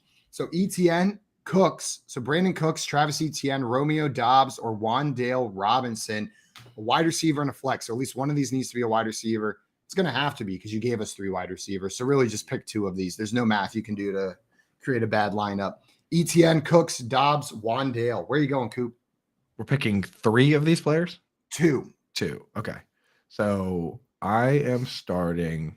I'm not starting Wan'Dale Robinson. He only played 15 snaps. I'm a little worried that he could get the Rondale Moore treatment this year, where he's a little too small to be out there blocking, and he just kind of comes in for a few sets. So I'm ruling him out right away. So it's between Etienne, Cooks, and Dobbs for me. I'm with you on that, Coop. I can't go away from Romeo Dobbs with his snap share. I think I have to get him in there. And I'll the matchup. Toss it to you guys for Etienne and Cooks. Let's say, to add on to the Dobbs part, they're playing against Washington, which have been buns at stopping wide receivers. So Dobbs is definitely the locked-in guy. I'd go ETN over Cooks. ETN over Cooks. I'm going ETN over Cooks as well. It's going to be ETN and Dobbs. Though I like that you have Wan'Dale on your team. Like, that's a great stash. And in coming weeks, if we see his snap share go up, if he's playing more than 14 offensive snaps, I could see Wan'Dale sneaking into this lineup with the other options you have there. Oh, I didn't see it was PPR. Does that change at all for you guys, for Cooks? Nope. Still ETN for me. I just hate Cooks all the time. It's just no rhyme or reason to it. Just not a fan. Yeah. We have another question in here. I have Barkley, Hall, Walker, and ETN. Weak at wide receiver 2. Do I trade Kenneth Walker for Pittman or DK? Justin Jefferson is his wide receiver 1. So trade Kenneth Walker for a Michael Pittman or a DK Metcalf. Would you be doing that? I'll pull up these trade charts, see what. Oh man, I think you might be able to get more. That's what I was. That was my initial thought, but then I wanted to double check. So Kenneth Walker's 36 points, tier 4. This is PPR, I believe I'm looking at. Yeah, PPR, 4-point passing. DK Metcalf is also in tier 4 at 31, so 5 points less than Kenneth Walker now after he shot up. Who was the other one? Was Pittman? Pittman is slightly. He's in the lower part of the tier right above that. So tier 3, his value is 40, which is about 4 more than Kenneth Walker. So that's probably fair. It's probably fair. I'd be fine doing this for Pittman, but you know who I might be going for? Chris Godwin. I still think the market hasn't corrected on Chris Godwin yet. And like, if you want to upgrade a wide receiver, I think like that's a guy who could finish as a top 7, top 8 wide receiver, points per game rest of the season, right? Like he has that kind of upside. I might see if you could turn Kenneth Walker into Chris Godwin is where I would be going with that. If you want to upgrade your wide receiver too. Yeah, I would like start by trying to shoot high, right? See what you can get. See if anybody is, just because the hype on Kenneth Walker, like it's a bigger variance, right? So like your league mates are going to be on different, bigger sides of the spectrum there, separate sides of the spectrum. Maybe shoot it out there for a Jalen Waddle. Like, see if you can get something like that. I don't think you will, but Amon-Ra St. Brown. If you can try it. If I could trade Kenneth Walker for Amon-Ra St. Brown, I'd do it in a heartbeat. Yeah, absolutely. And this is probably a good week to trade him. Not that he's not going to have more big weeks, but the hype is just sky high right now. It's good. Fresh in everyone's mind. So fresh, so high right now. Scott Fish had a question, wants to know, does Coop have any thoughts on Otton? I have Swerve and Irvin and Never Fade the Cade as my backups in the league, but Jahan Dotson and Tyquan Thornton are out there. I have an open spot, but need another. What are your thoughts on Cade Otton? So for anybody out there that wants my thoughts on every tight end, pretty much, I put my rankings out yesterday, my updated rest of season rankings with notes on everybody. And there's a note on Cade Otton in there where basically what I said is, if you have are looking for a 1 week fill-in, especially. So like, let's say you have Dallas Goedert and you trust Dallas Goedert, you're probably going to start him every week, but this week he's on bye week. Cade Otton is a guy you can probably go out and get for free. I doubt people were adding him off waivers. And last time that Cameron Brate was out, he played like every snap. We're talking, he ran 50 routes in that game, which obviously you need to pass a ton to get to that spot, but he played like 74 of 79 snaps, played the entire game. So they like Cade Otton. They clearly trust him. And anytime Cameron Brate's out, which with this neck injury could be more than 1 game, but I'm willing to throw him in there. I'm definitely going to be playing him in DFS this week. He'll be in the DFS article for sure. Charles in here would say, my league acts like Kenneth Walker is not worth anything. That's fine. Keep rolling with him. Plug him into your starting lineup. Like, it's not a player where you have to get out. Like, that's fine. If they're missing out, then that's cool for you. Good to go. Ciao. He's not a must trade player. We had some more questions in here. This one comes from R. Avila. What's up, R. Avila? He says, flex Ayuk or Gallup? I have Debo in play. This is Ayuk. It's got to be Ayuk in my mind. I don't care that you've got Debo in your lineup as well. It doesn't matter. It's Ayuk for me. Are either of you guys plugging Gallup in? Are you worried about having 2 players from the same team? Not worried about it. That team, the good thing about that team with the consolidation of targets is that because they use Kyle Juszczyk so much, that alone takes the third wide receiver out of the game. That's why you never really hear about any, but I guess Juwan Jennings might like have a random play every once in a while, but you don't really hear about the third wide receiver on that team because they use a fullback instead. So it's, the 5 lineman, quarterback, tight end, fullback, and then 2 wide receivers and running back. Beautiful. Of course. That's your 11 guys. So it really consolidates the targets at the very top, which is what we like to see. Absolutely. Brendan wanted to know, should I be selling Curtis Samuel and Christian Kirk?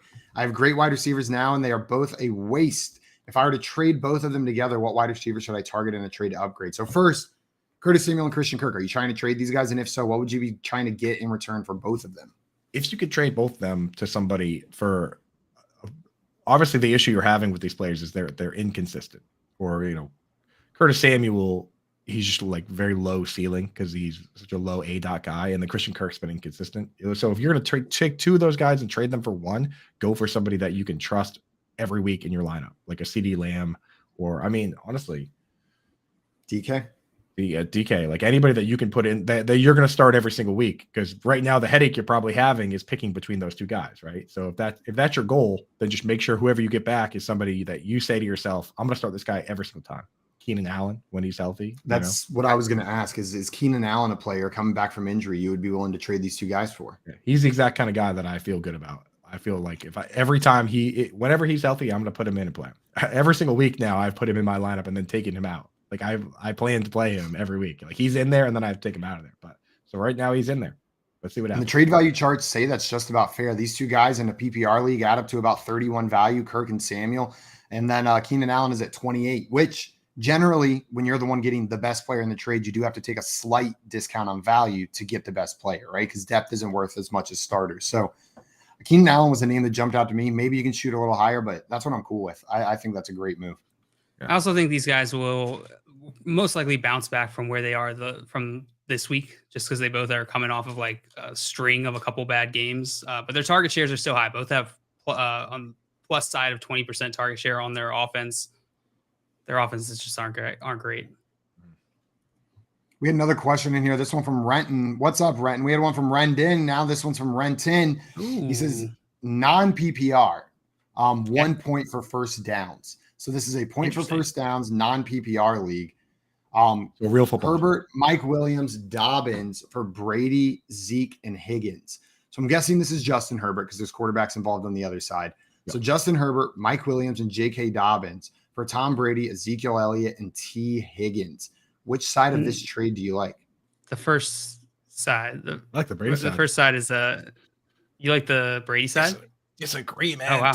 Yeah, well, I think the reason being is that we have to factor in the rules of the league, which Zeke Elliott, say what you will about him, he's very consistent in getting first downs. You'll notice that when you look at like the Scott Fish scoring, like he is almost always towards the top of the league in first downs. And a lot of that is because he plays, you know what I mean? Like he played through the PCL and he rarely gets hurt, but he's a pretty big first down guy. They go to him in those short yard situations. So if you're going to be in a standard league that has points for first downs, guys like Higgins and Zeke are fantastic, so I'll take the downgrade at quarterback for what I believe to be an upgrade in this format. But I can see, JL, I want to hear your side. I can see where you're coming from. Like those guys have the upside, but I don't know if this is such a weird format for those players, in my opinion. The more you talked about it, the more I was marinating on it. I can see more of that side. I think I initially was like Brady's just not playing super well, so I see Herbert as a pretty big upgrade. Mike Williams not playing too well either, though. Like Herbert's injured and not playing great too. But that's injury, more injury where I feel like he's still slinging the ball. He's still out there. He just it hasn't really been turning into fantasy points or touchdowns. The other so Herbert over Brady, Mike Williams and T. Higgins are pretty much a wash for me. So then it just comes down to Zeke versus nobody, right? Dobbins. J.K. Dobbins. So it's like, which is also kind of washy, right? A wash. So yeah. So that's kind of why I want that side. I'd rather have Herbert over Tom Brady. Yeah, it's kind of close to wash, but I do think Zeke pretty consistent with first downs. That's a good point. I'm not even factoring in the first down part of it. So like hard to think your about point that. there. I'm not disputing that. It could be that could absolutely affect it. Absolutely. And Trenton just letting us know this was not Dynasty. This was not Dynasty. So we were talking about this. If it was Dynasty, it would be the Herbert, Mike Williams side all day long. Oh, without a doubt. And Dobbins would be over Zeke in that format as well, probably. Brendan had a question in here. Asked us, do you think Gus Edwards is worth the stash? So we talked about him coming back already. JL, do you think Gus Edwards is worth the stash? Maybe in a deep league, or if you need running back help, there's a chance that he comes back and takes a big enough chunk of this work in this Baltimore backfield to be like a running back, 4, maybe running back 3. So I don't think there's a ton of upside for Edwards here. Pretty simple for me. If you have a free IR spot, throw him in there. If you don't need to hold him. Do not need to hold him. You're not trying to hold him. I wish you would have read it as is written, Simon, because whenever that comment first came up, it was, do you guys think Gus? Yes, I do think Gus. I think Gus. Quite regularly, I think Gus. Gus Bus. Benchwarmers has put that in my head for the rest of forever. The cinematic masterpiece of Benchwarmers. Such a good movie. I'm going to watch that later. You're going to watch that today? Yeah. Yeah, I'm going to watch Nacho Libre again instead of... So I took a second to pull up the first down numbers. So Zeke so far this year has 20 first downs, which is tied for 9th with Christian McCaffrey. So the leaders are Nick Chubb has 29, Josh Jacobs 26, Miles Sanders 25, Aaron Jones 23, Ramondre 23, Dalvin Cook 22, Saquon 22, Pierce 21, McCaffrey and Elliott at 20. So, I mean, like the guy who's in second has 26, he has 20. So not really far off there. J.K. Dobbins, who has, missed a couple games there, has 10. But he missed, how many games did he miss? Dobbins? He missed 2 games. So not too far off of the pace. Dobbins is a little bit behind, but not too far off. So, yeah. In that one, I think I might actually I might be pivoting to the side with Herbert. If it's not going to be that big a difference in first downs. I thought it would be a lot bigger, but Dobbins, it looks like, is getting about 20 divided by 6. So Zeke is getting 3.3 first downs per game. Dobbins is getting 2.5. So slight advantage to Zeke. I mean, that's a decent advantage. That's a point a week, right? That's a point a week. Because we were talking a little bit about Justin Herbert there, and I remember seeing all of this on Twitter, and I wanted to ask you guys' opinion on something. So over the weekend, one of the big sports books offered a promotion. It was like a free square basically on your parlays for Justin Herbert to throw for a touchdown. And for some context, he had thrown for a touchdown in 26 straight starts. 36 of his 37 overall games he had thrown for a touchdown, and his 57 pass attempts are the most in NFL single game history for a quarterback that didn't throw a touchdown. And he didn't throw one. So they took all this money on a promotion that then doesn't pay out because Justin Herbert doesn't throw the touchdown. There were 2 sides on Twitter, the sides of this isn't a guarantee, you took it, it was likely, but this is part of the game. And there was the sides of this was supposed to be for free money, why aren't they paying it out? And this sportsbook is not paying it out. How do you guys feel about this when it's promoted as like a free square almost, or a free bet, and then it doesn't hit? And it's highly unlikely, but that's always a possibility. Do you think the sportsbook should pay it out? Like, why would they spend the time to build out, or why would they spend the time to make it a half if that wasn't the game, right? You accepted the game, the terms of the game. And then to say, well, that's not in the spirit of the game to me is just bad faith, right? Like, you lost, and so now you're upset. Right. Yeah. Like, I think they pay it out if it hits. You don't pay it if it doesn't.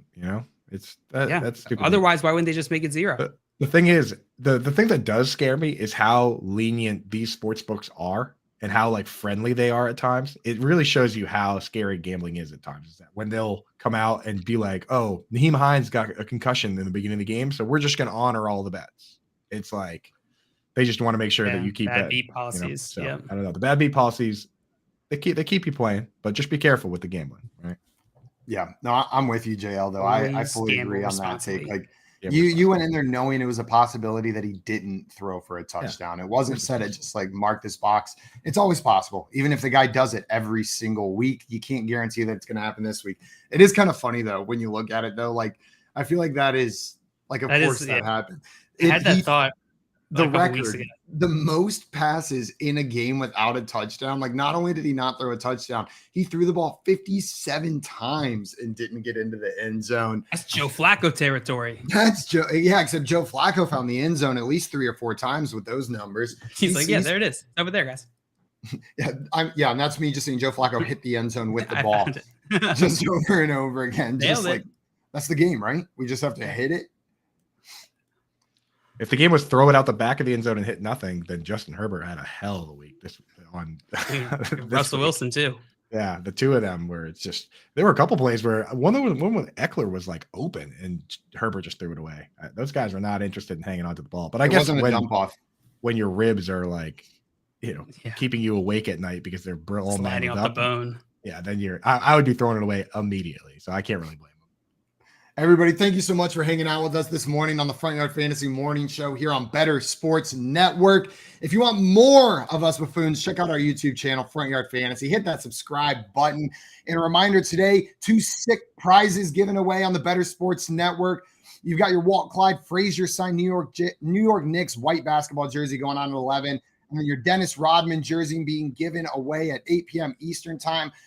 With Lisa Ann and Rick Kamla. So make sure you guys tune in for that. Right after this is Moose and Keith where they're giving away that jersey. We are out of here. Until then, though, adios, everybody. Enjoy your Wednesday. It's Wednesday, my dudes. We'll see you tomorrow. Hot pasta.